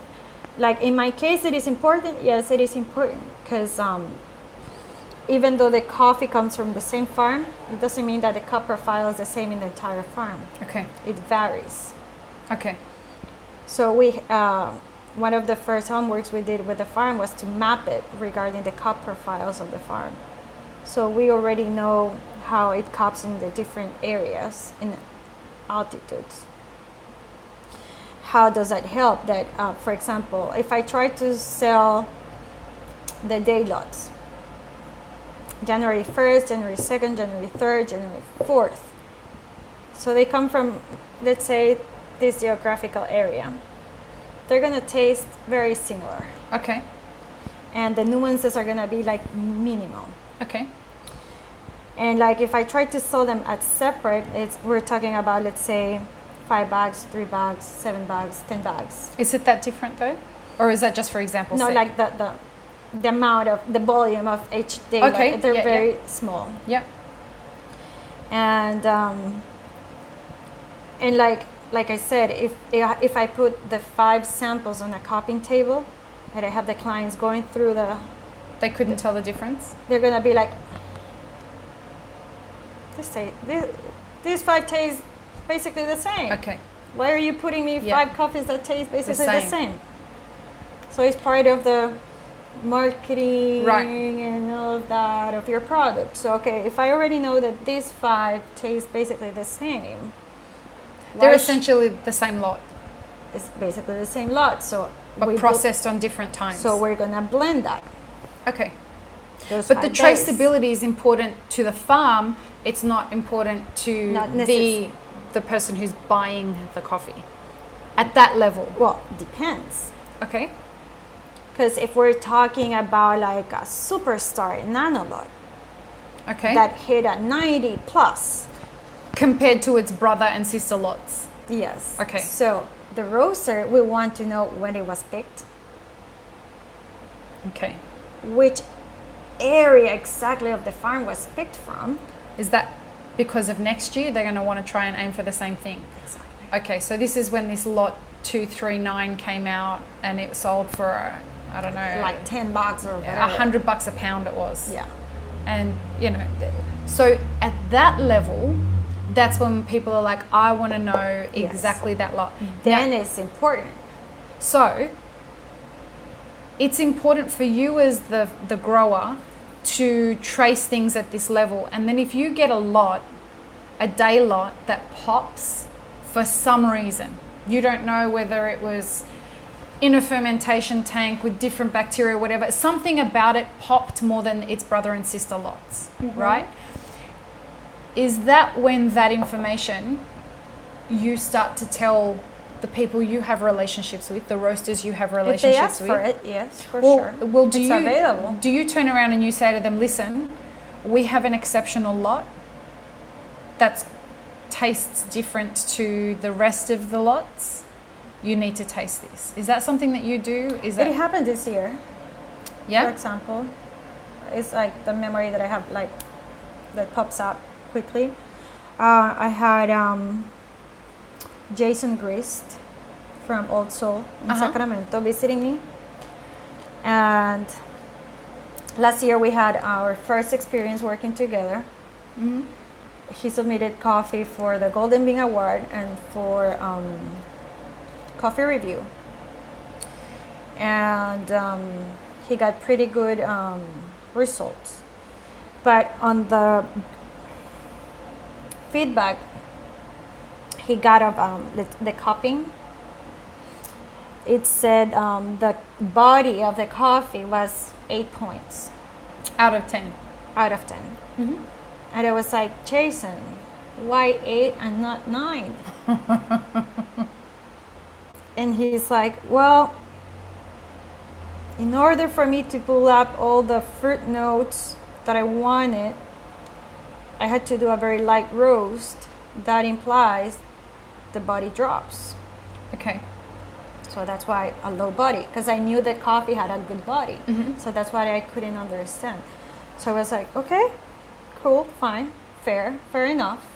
What do you need me to do in order for you to do a normal roast What next a great year, question. so you don't have to do a lighter roast, so we can keep the body where you need it to improve the quality of the cup. So we started the conversation, and that's also the other beauty of direct trade, because you have that conversation with you can them. influence the farmer, right? And you can like share information and how I can improve my process so he can get a better product next year. If you're like to that level of communication, obviously. So he comes down this year to look for coffee, and we were copying with Francisco, my QC, one day, and we're going through cups, and there was this coffee that was outstanding. And we both like look at each other, and we know each other so well that just by we talk through and we're like, also, yeah, that's it. this is the coffee for him. So we got it, how do you say that, like separated. When Jason gets there, Yeah. we're like, so Jason, we found your coffee. Uh-huh. We have it. Oh, really? Yeah. But we prepared several samples for you to try. For Of you the to choose, same coffee? of different coffees for Okay. you to try them and choose whatever you feel is the one. Okay, perfect. So he starts copying. And the minute he gets to that coffee, he's like, eyes popping out. Yeah. And he would come back, eyes popping out. And then he's like, wow, this is the unicorn. The unicorn, I love that. And we're like, the unicorn? No. Like, why? You hadn't heard that term before? No, it was uncommon for him. And he's like, well, it's just that a couple of years ago, he said, he had gotten to Panama to buy coffee. Uh-huh. So he was at the famous Elida estate Uh-huh. getting coffee. And he tasted this coffee, and it was the most amazing coffee he had ever tasted in his entire life. And that What was it? Do you know? I can't recall, but Okay. that was the unicorn. And he hadn't been able to find another extraordinary coffee like that one in the 12 years that he's already been in the industry Yeah. or so. So he's like, this is the unicorn. This is my other unicorn. So when he tells the story, we get it. And we're like, oh, okay. So actually we named the lot, it was named the Nat Uni. The Nat Uni. So It was the Nat I love Uni. that. So tell me, is there a word in Spanish for unicorn? Unicornio. Unicornio? Yeah. Awesome. That one I'll remember. So you have a particular lot, and then you have the day lots. Is that correct? No, we have the day lots. Are they all picked from the same or different? Well, it all depends, because you have to also like have in account the following is that I've been working in the past, this was my 5th crop. Mm-hmm. And several roasters, I've been working with them the past 2, 3, even 4 years. Mm-hmm. So we have gotten to know them, like the way a barista knows a customer Mm-hmm. and knows that, oh, he wants it with sugar. Mm-hmm. He likes the coffee with cream. Mm-hmm. He likes the coffee like doppio. Yeah. They know their customers. You know what kinds of coffees so your now roasters like. we have gotten to know what they like. So Mm-hmm. we start separating the lots according to what we already know they're gonna like. Love that. So when they come down to look for the coffee, we already have separate the lots that we believe they're gonna like. Because it's a waste of time for them and for me to put in a lot of coffees and they're gonna be like, no, this is not exciting. No, I don't like this. No. Well, no. also Or- they can only taste a few before they're not tasting anything at all, right? Yeah, and like the other thing is that in case they're not coming down, I have to send samples. Yeah. And I have to be very smart on which samples I'm gonna send them. Because you have to take into account that this is something that most of the roasters don't know. The cost of sending samples is pretty high for us. Wow, what? I didn't know that. Tell me more. So I pay around $80 $80? per package that I send if it's 1 kilo. But it's never just 1 kilo, is it? If it exceeds 1 kilo, it starts going up. So I paid $150 per samples, per a packet of samples. And we have so many, so do the math. How many roasters if we you're send samples to? Yeah. And if you're getting paid the C price, you're not, because you're sending specialty, right? But this is another part of the cost of doing business, right? The cost of doing business, and maybe the coffee grower can't afford that. I hope that anybody that's listening to this is starting to get a better understanding So I'm in our case, it's like, can you send me samples? Sure, I can. I'll send them. And it's a risk, right, for you? It's a risk. You have no idea how many samples I've sent that I had never gotten reply from. Can I tell you something that we do now But in it's Elixir? the risk is the risk that I have to take as a business person too. We are asked by so many places in Elixir every week, can you send me samples? I'm thinking of becoming an Elixir dealer. And we've never sent samples. There are a very few people who we've sent samples to, and they're people who we've approached and asked them to become an Elixir dealers. So I changed the policy very, very early on. Well, it's not that I changed it. We never had a policy. I kind of decided early on that we wouldn't send samples to people. But what I decided was, and this is definitely the practice now, is when you approach us to become an Elixir dealer, if you would like to try Elixir before you make a decision, buy some Elixir off our website, and the cost that you have spent on that Elixir, we credit it off your first invoice. Okay. And so we don't lose any money anymore. That's good. I wish I could do it.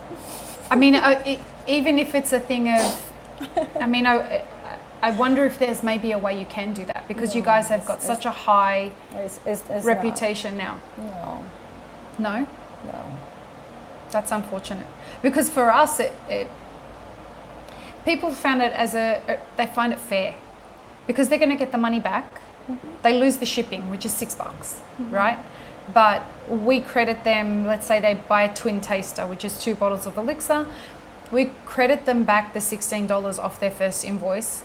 That $16 is actually going to make them more than that, because we're crediting it to them in wholesale as a wholesale price, and they're going to sell it retail.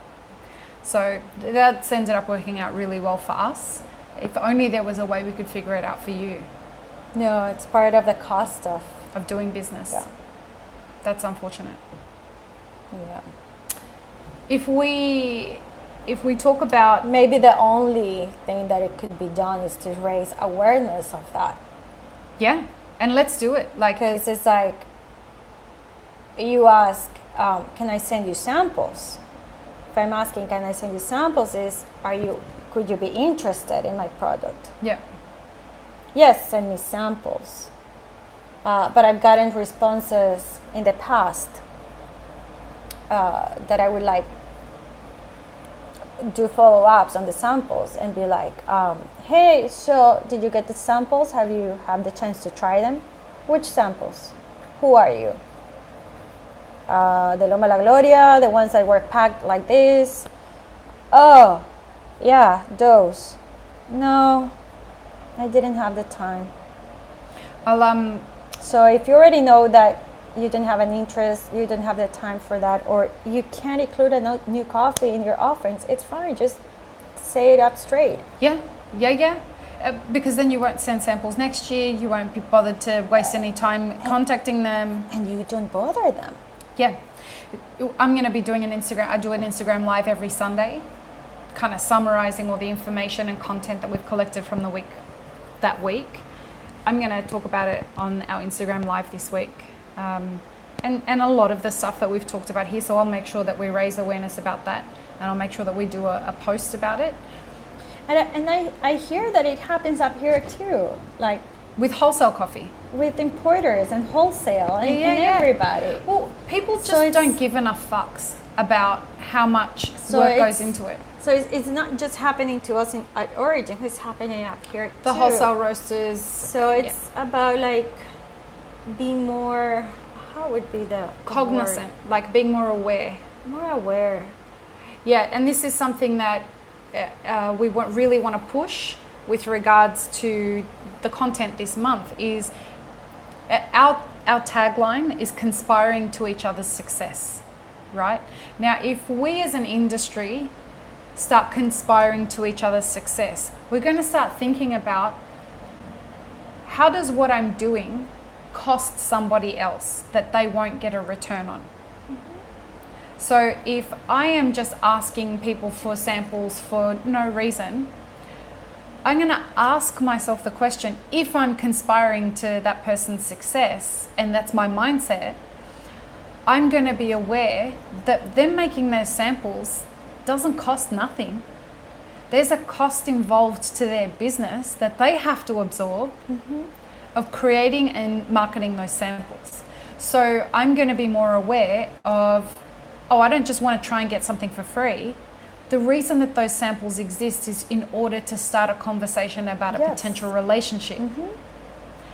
If we're all conspiring to each other's success, we're reducing waste that way. We're reducing expense for people who are just trying to get off the ground. Growers aren't making enough money as it is. They're not being compensated enough as it is. And so if we can limit the amount of waste that's going into wasted expense, that's a way we're conspiring to everybody's success as well. Do you agree? Yeah, totally. So it's something that we need to start helping people, not just for growers, for anyone who's selling anything. You know, big business has put out this kind of idea that because they have more money, just give shit away for free. Well, we're small businesses. We can't afford to just give shit away for free. Yeah. It's because we didn't have a budget for that. No. And if I do give shit away for free, I have to go without in order to do that. Now, I'm going to be more willing to give shit away for free if I can see what the return on the investment is. But don't be fooled. Like, I'm a very small player in this. You're a very small player in this. We're trying to establish businesses for the long term, right? Yeah. But you got it. But we can't do that without everybody's help. Anyone who we're engaging, if you're not interested in my product, no fucking problem. Tell me to go away. Exactly, right? Just tell me, you know what, I have enough Salvadorian offerings right now. Yeah. Or whatever. And that helps you, right? Yeah. I'm not interested. So I guess... No, that's not my price point. Yeah. So I guess that the message in there is just be upfront. I find in America, and probably in Australia as well, they're the two markets that I know very well. I find that the passive aggressiveness ends up extending itself into this buying situation where people are too afraid to tell you no. And it's business. And it's like, guys, you're helping me by saying no to me. You are helping other people in business by saying no. They're not going to hassle you. You're helping them figure out that they shouldn't hassle you. Nobody, like those of us, the small operators that are dealing with integrity. And it's like to also be conscious about the fact that, well, that's what I believe and feel like, that every single product, coffee, shoes, whatever, is like, there's a market for every single one of it. You're helping me define my market by telling me no. So it's like looking for a boyfriend, looking for a husband. It's like it takes you to date several people to get to know who's the one. Yeah. So the same with the coffee. Like there's one out there. There's several out there that are like the match for your coffee. But if I start just sending the samples like crazy like that, because send me samples, so instead of getting no's, I'm losing energy on that and money instead of focusing on the right path to find the one that will actually want the coffee. So I need the no's. It's information, so I can get yes later. It's helping you create, like in every single industry, not just coffee. No, it's part of marketing, right? It's the idea behind marketing is to find your market. Yes, it's just replying, no, thank you, we're not interested. Have a nice day, bye. For anyone who is listening and has not been in business and is wanting to be in business for themselves one day, this is an absolute frustration that every small business owner experiences in the first few years. There. Oh, I'm still there. We're trying to define the market for this product, right? And to talk frankly and openly, this is stuff I've never talked about publicly before, but the most frustrating thing for me as a business owner that's taken a very new, unique product amongst a market that is one of the oldest traded commodities in the world, our marketing signaling has been very difficult because people want Elixir because it helps their brand. We have deliberately held back because we think that the market is one thing. When we try and convince the people that tell us, no, I'll be able to sell a whole lot of it. And we say to them, listen, you won't. You really won't be able to sell it because I've seen what your product offerings are and you will not move this bottle at $8 a bottle retail because your drip coffee you're selling for $2 a cup. Yeah. This will not survive in your cafe. No, I want it anyway. So in the early days, there were two things that we were doing. We were giving it to people who were opening brand new cafes, and we were giving it to people who one of our qualifiers is, are they good people, right? Do we want to do business with them? Yes, we want to do business with them, but they're selling their drip coffee at $2 a cup, and they're selling their lattes at $3 a cup, right?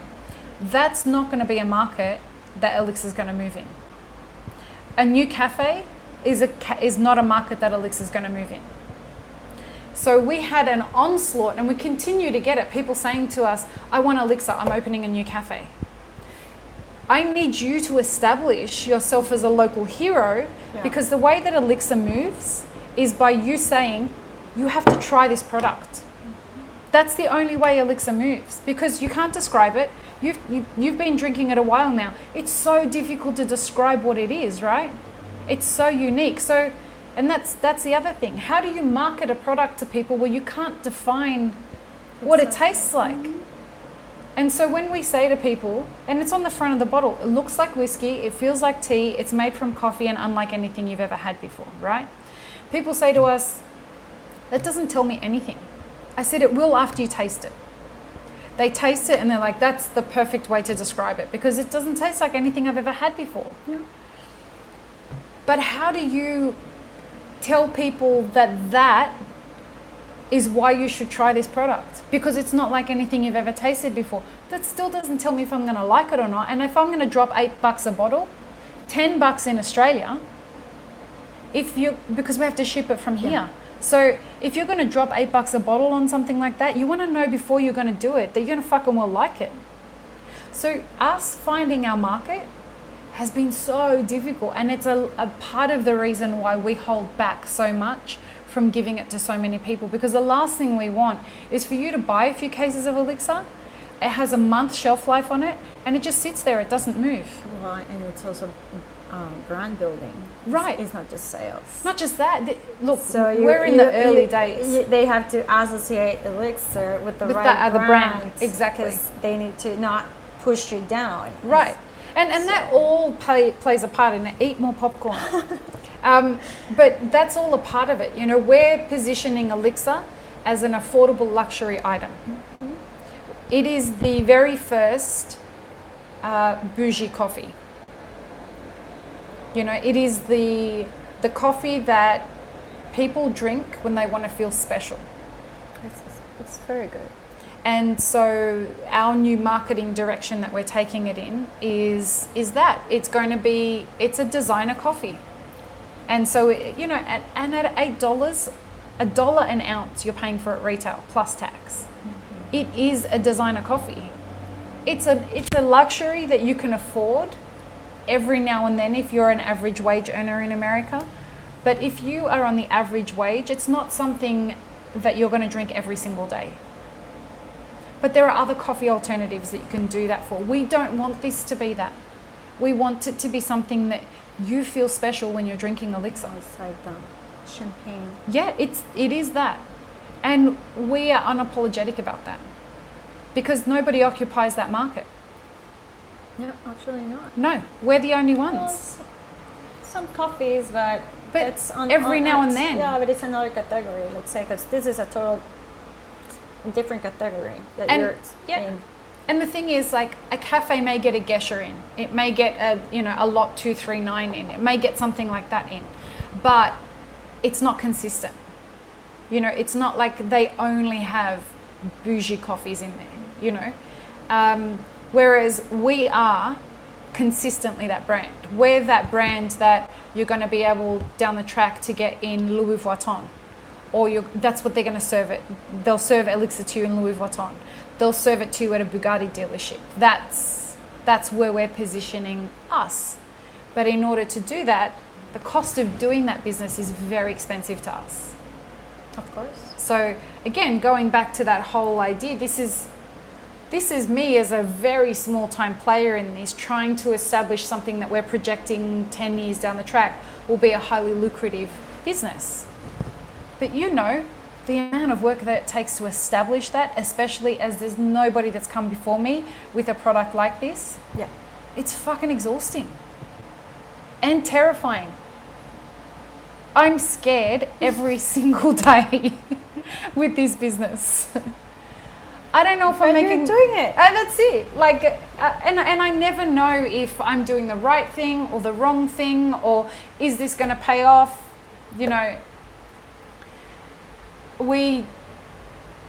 I talked about this on the Instagram live that we did last week. I haven't told you about this. We had a very unfortunate situation that happened where we were planning the next big push for our business. And something went very wrong. Very, very wrong. A business relationship that we had established. And this ties into building brands and integrity and building relationships with people and being very careful about who you establish an affiliation with, right? Yeah. So we had decided to bring on board somebody to work with us.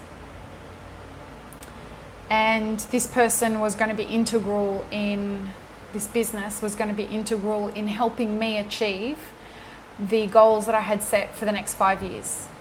So I have a 10-year projected plan, and I know where I want the business to go. It's, flexible, but I know the general direction that I want, who I want as my customer base and whatnot. And this was somebody who I had called 3 years ago. And I said to this person, everyone's telling me that I need to hire you now, but I need to earn the right to have this business. And I don't know. I haven't proven that to myself yet. So in 3 years, if we're still around, I'm going to call you and I'm going to hire you. But I have to do it on my own for 3 years because it's the hardest part of a business, right? So I need to prove to me and the market that this hasn't been built out of hype. It's been built out of sweat and blood. Yeah, we call that in Spanish derecho de piso. What does that mean? Derecho de piso? Derecho de piso, which basically is like no matter what, like studies, work, relationships, whatever, there's a price you pay for at the beginning. Yeah. So once you pay that price, You paid your dues. you pay your dues, you're set. So So you need that in order to, yeah, it's like a foundation, right? Yeah. You've built a little bit of confidence. yeah, I think as and a business, expertise and know-how Yeah. and everything. because my businesses before this were all digital in the music industry, right? My very first venture into entrepreneurship was chocolates. Oh, wow. And that was my only physical product. Other than that, it was all digital. So this is a very new space for me. You'll appreciate this story as a business owner and an entrepreneur and someone who's moved to a new country. You and I have done a lot of the same things. So 3 years But later, the singing, but the singing, I don't sing. you don't sing. I howl. You howl. So I get to make that call. In July was 3 years. I get to make the call. And this person was so excited and so stoked about it. I was in tears about it.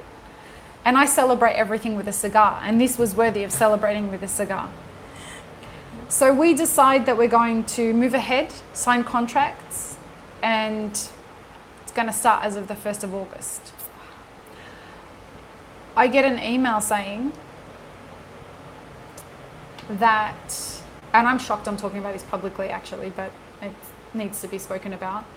I get an email saying, since you've had the contract, somebody else has signed me, and we're going to have to start on the 1st of September instead of the 1st of August. And I'm one of these people that believes everything happens for you, not to you. Yeah. And so I thought, awesome, I'm just going to sit back and just see why this is happening.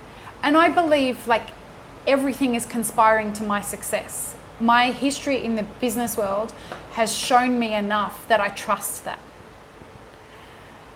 And so I sit back and I wait to see why this is happening. And then I find out who the client is that this person has signed instead of me.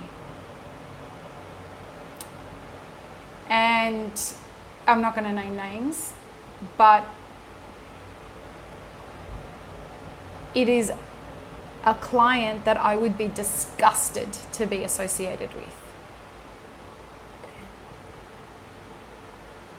Disgusted to the point where I am no longer going to work with her. Wow. And that was a really, really hard decision.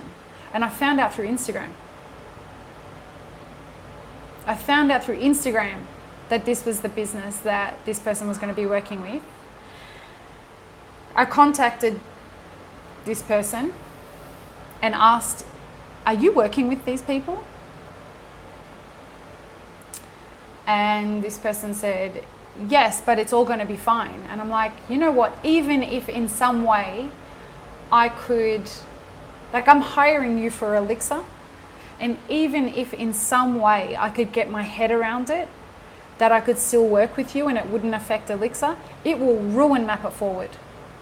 Because my integrity standards are so high for both of my businesses, I can't compromise that just so that I can work with you because of some sentimental decision that I made 3 years ago.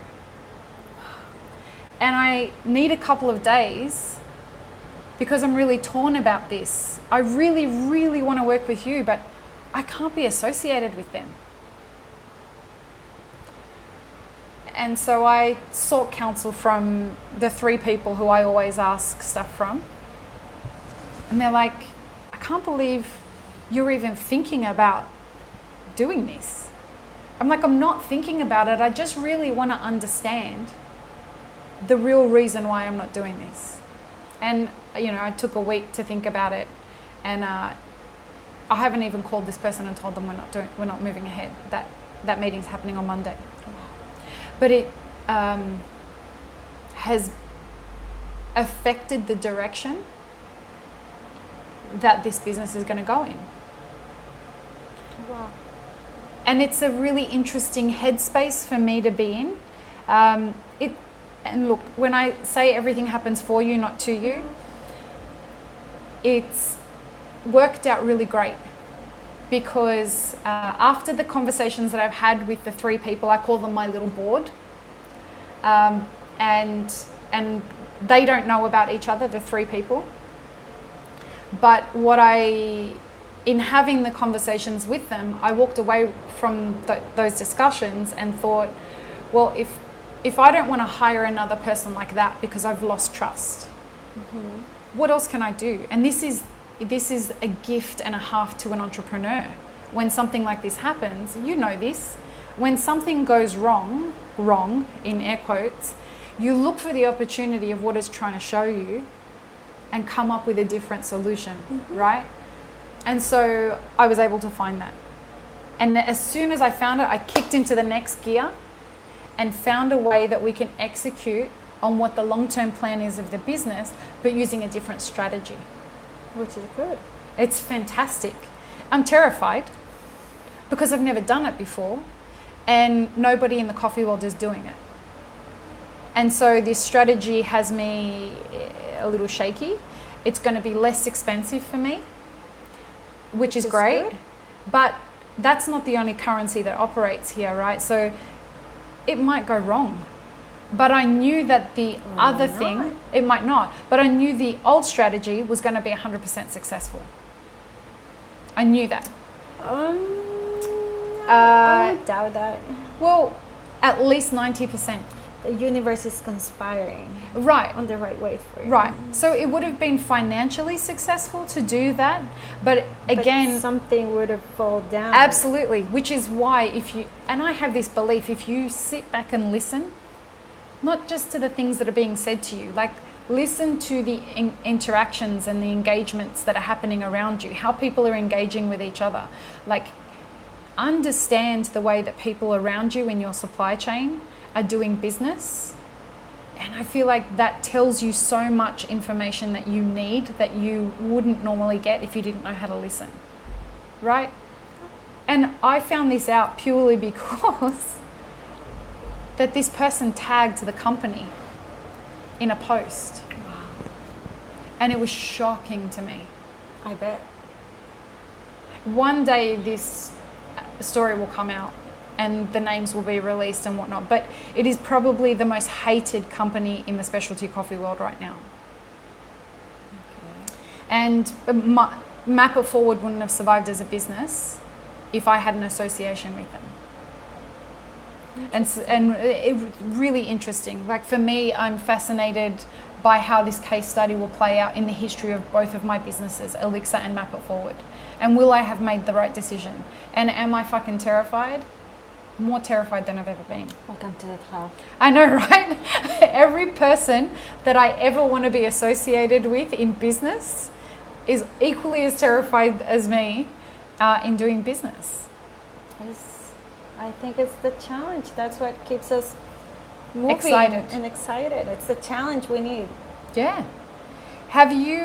Did you come into this confident that you'd be able to do it?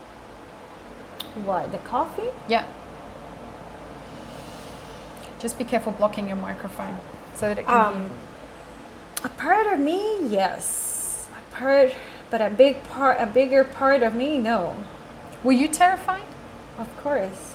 And most of the fact of having my boss / dad investing not just money but time and trust in me.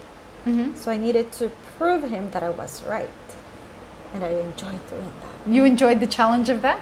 Yeah. Well, let me give you some of proving people that I'm right. Yeah.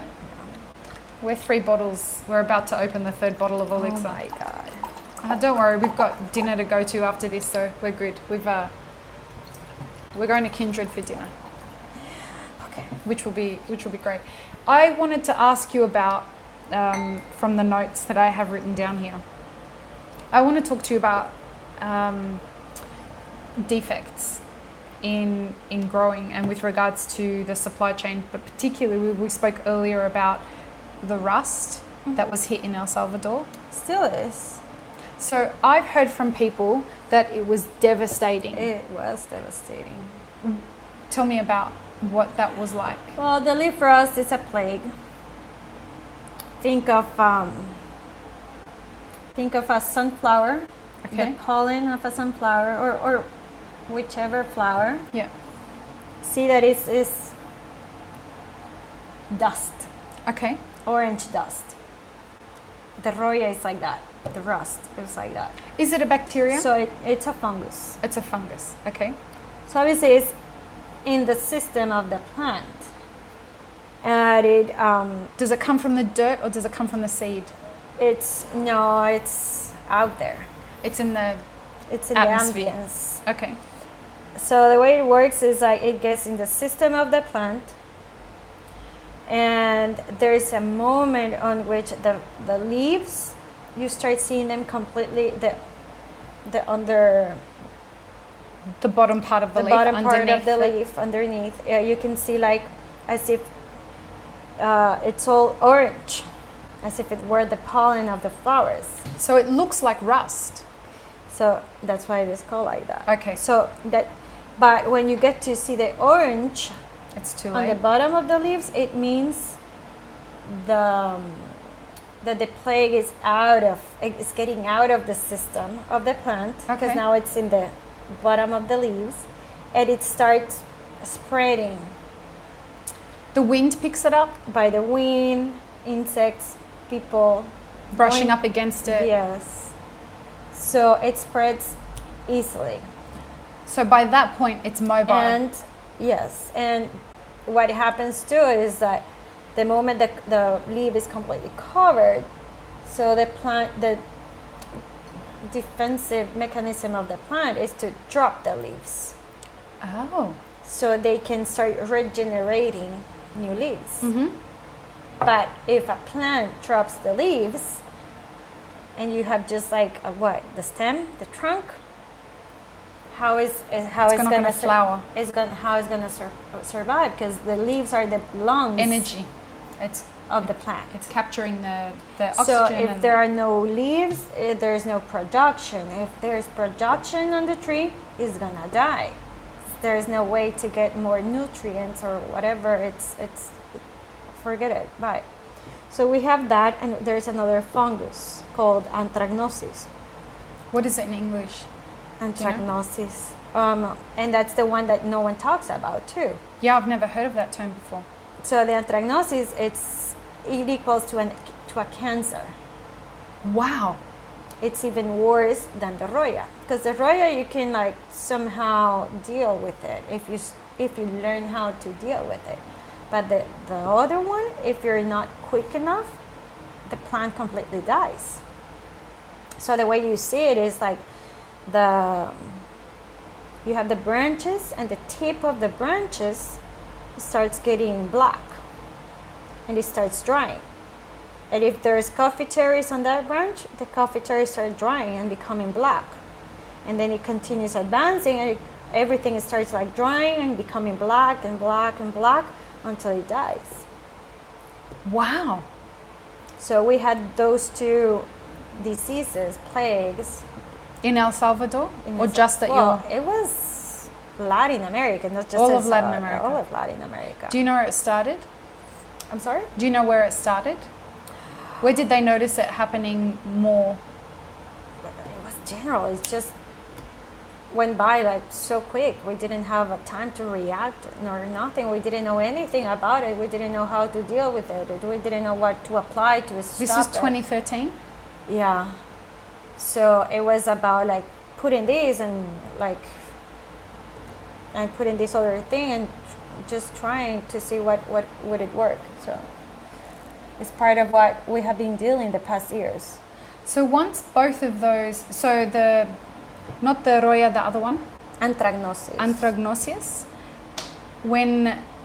is that a bacteria? Fungus too. It's a so both of them are fungi. Yeah. So when those two hit for the first time, do your farmers, do they know how to recognize that?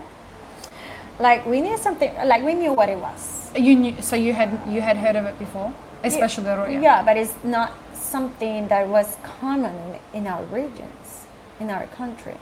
How do you feel the devastation of something like that? It's terrible because most of the people lost their entire crops. For that year or following years as and well? the following years, and there's many people that just forgot about their lands and stopped working their lands because it was impossible. Like if that year they didn't get money for the coffee because they lost the coffee, how are they They're gonna gonna supposed to plant trees. invest? And they had a loan with the bank. How did they pay for the loan? No, they didn't pay for the loan. So they have to forfeit on their property? So they have a debt. They put a property there. I have no idea. Wow.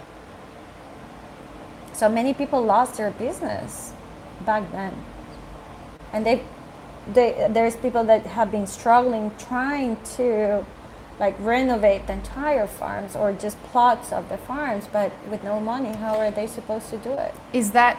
Do they do that by feeding the soil something different? Do they have to clean the soil somehow with chemicals? It's in the air. how do you combat something like that? It's like the flu. I always compare it like the flu. The flu is It's everywhere. here, surrounding us. So you can't protect But your plants from it. You're healthy. Yeah. You're not getting the flu. Why? Because you're eating the right way. Right. And you're taking care of yourself. So the same with us. Like in these past years, we have learned how to manage and deal with. So there the is disease. preventative methods. Yeah. You have to learn when to spray the fungicide and how to spray it. And if you see like a focus of infection, to act quick. What's quick? Like the same day? The minute you see that, you go and spray something to stop spreading it. Is it a chemical or is it a nutrient? It's chemicals. No, there is no natural. Nothing. It's not like you can spray thing vinegar that- on it or something like that. Yeah. There used to be a method. There used to be a what's the name? It's a mixture of limestone and copper. Okay. Caldo bordeles is the name. So that was like, let's say the way, well, their The old days. generations, the Yeah. old days, The they would old take care farmers. of it. So it's this white mixture that you spray through the farm. So it's like putting on like some sort of like lotion on your skin. Yeah. Like sunscreen. Sunscreen. Let's think of sunscreen. So it's like if you put sunscreen on your skin to prevent from a sunburn. But what happened? The plagues, the microbe, the fungus, whatever, They evolved. they evolve. So that lotion is no longer enough. You need to take a pill. Wow. So the pill is like the fungicide. We need to spray fungicides in order to keep everything. And is it worth just spraying anyway? I'm sorry? Is it worth just spraying Yeah. it anyway, even if you don't see any signs of it? We have to because it's preventive. It's because it's like the fungus gets activated when you have certain weather conditions. Okay. So what are they? when it's very hot and very humid. Okay. So the moment we have those conditions happening, You're out there. the breakout starts. So obviously we know when the rain season is. We kind of know when it's gonna get hotter. Yeah. So we have to be checking on that. We have to, obviously right now we already have like a, let's say a seasonality, when it's best to apply it. So we already have a methodology on how to do it and to prevent, and that's how we have been doing it the past years, and we control it. So yes, I get asked, do you have Roya? Yeah, of course, I can show you in the farm. We have several spots there, focus But we're of taking care attention, of it. but we're taking care of it. It's no longer a menace in our case. And obviously we're renovating the entire farm, plots by plots, like taking out the old plants and planting new plants. But obviously that takes years to do it. I'm going to ask a really rookie question here. How long does it take from the time that you plant to the time that it starts to... 3 years. 3 years. And how long is that plant viable? Oh, up to 100 years. Okay. But you don't want an 100-year tree in your plantation. You want young trees so you can produce good coffee. So the older a tree is, the lower grade that the coffee it's producing? No, it's not about the lower grade. It's just think of an old person. Okay. They can get sick pretty easily. Oh. So it Versus could be still versus a producing kid. good coffee, Yes. but it has lower resistance. You have a higher risk of diseases. And all of this goes into, again, the cost of doing business for you. Yeah, it's all. It's all interlinked. Yeah. And it's an agricultural product, so you can't find another supplier for what you're doing because you are the supplier for everybody else, right? We have been talking for over 2 hours. Oh my God. Right? People must be bored. No. Hey, let me tell you something that we have been. This is that podcast in the coffee industry where people want 3-hour conversations. Oh, wow. We get emails all the time.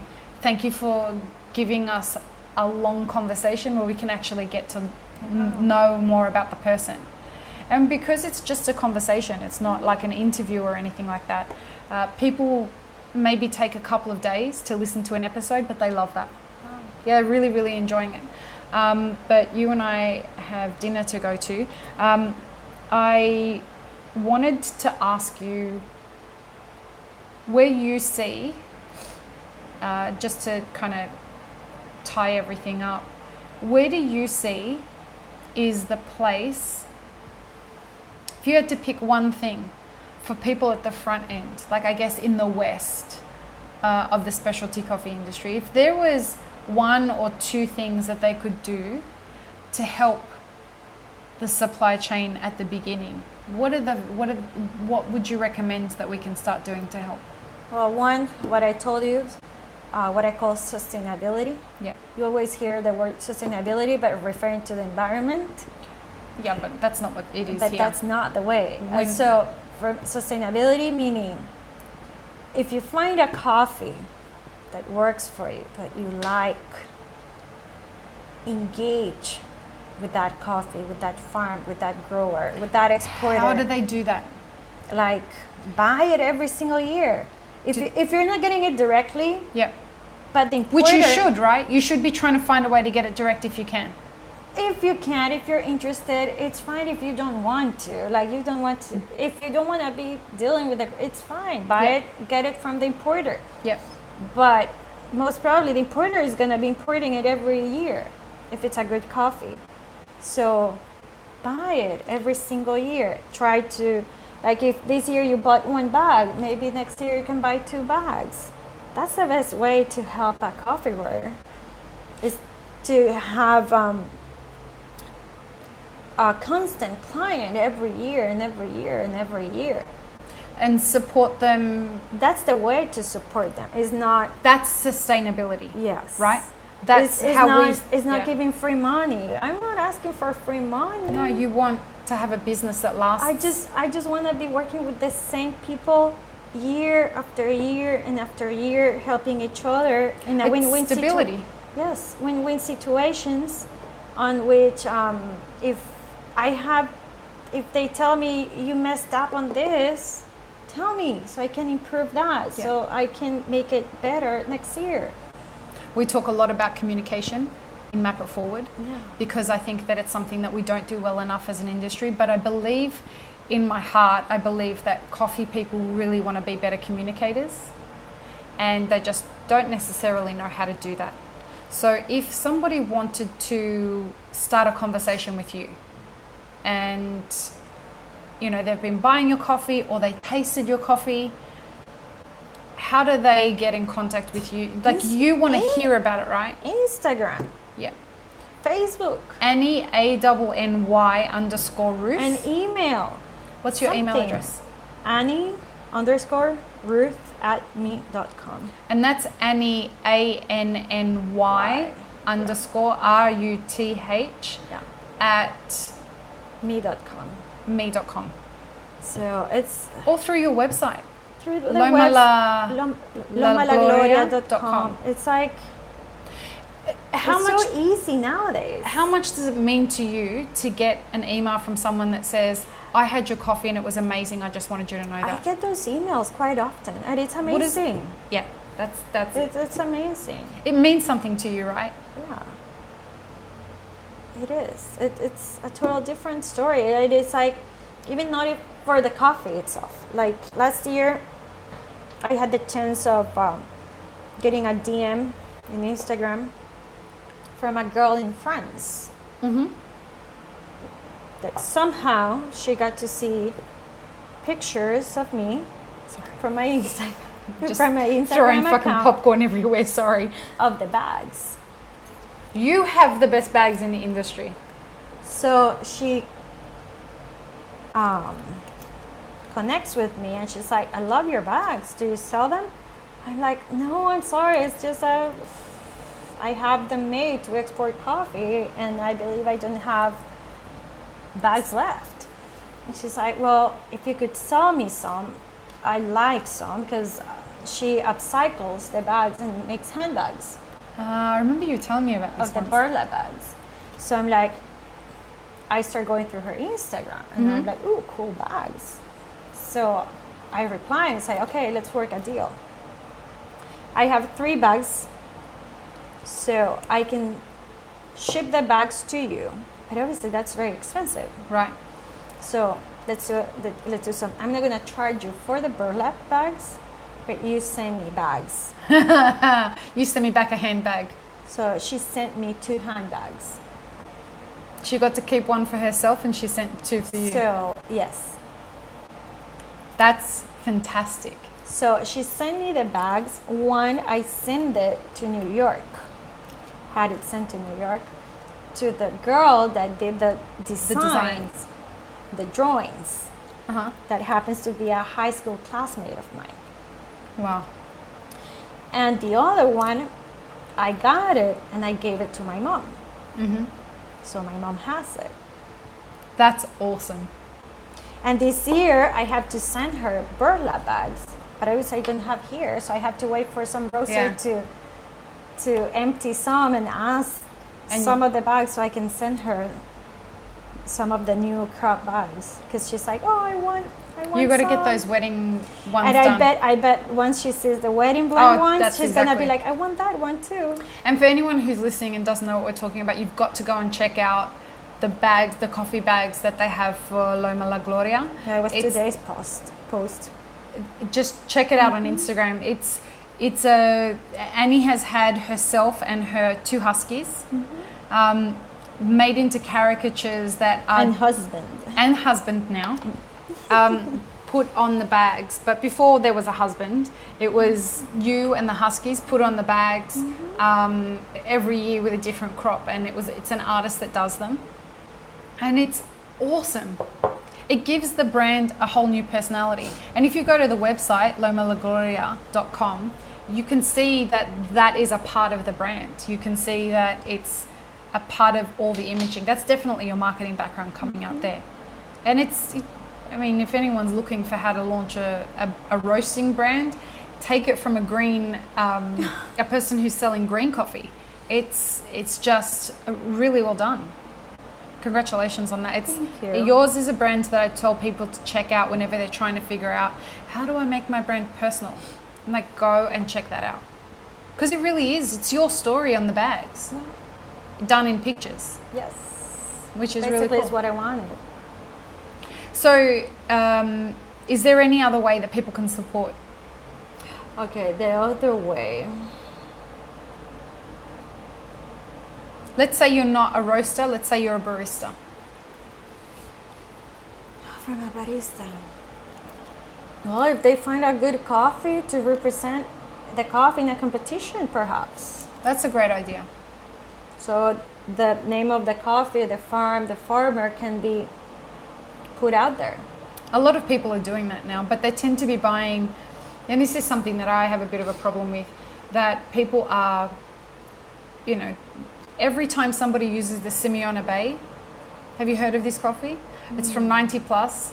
It's ridiculous. It's hundreds and hundreds of dollars per pound.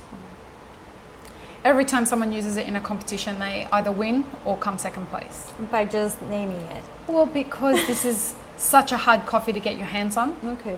And it really does taste exceptionally weird. Okay. And I think that when people are using these very expensive coffees to win a competition, it's not necessarily a great way to be well, it's not that it's not a great way to be presenting yourself as a barista, but it's the coffee that's doing all the work. You know what I mean? Well, if there's nothing good in the coffee, they exactly. couldn't get good results in it. Right, So but I feel like an easy way. It's all intertwined. Yeah. But so that's a good way to get attention to a farm, right? Yeah, it could Is be. representing it in. To Could get- they it's- talk to their it's- customers about anything? So, should baristas be saying anything to the public about the supply chain? Why not? So it all helps. If they're interested, if they have the knowledge, if they have the time, if they want, why not? Yeah. Yeah. It's a way to build more conscious in the industry. Okay. I guess we should go get some dinner. Okay. Let's do that. Thank you so much, my friend, for doing this. Thank you. I'm a proud friend over here. Likewise. Thank you. It brings me so much joy to see how much you're expanding your brand and doing it with such integrity, and you're actually on the ground talking to the people who are buying your coffee and being with them and helping them promote their businesses through the relationships you're building with them. So what you're doing is absolutely what we're trying to encourage people to do with their roasting companies, and you're doing it from the stage before that in the supply chain. So thank you for being that human in the coffee industry. It really means so much that we can say to people, look at what Annie's doing, because she brings a whole other perspective from the business world coming into the coffee world. So thank you for what you're doing for our industry. I appreciate your words. I'm very excited to see what you're doing in 10 years from now. Oh, wait and see. Oh, I'm very excited. Don't wait 10 years. No, but 10 years down the track, I think very, very special things are going to be coming from your brand and the brands that are going to come from your brand, which is going to be very fun. So thank you, my friend, for doing this. And thank you. Let's go have some dinner. Yeah. Let me turn this off.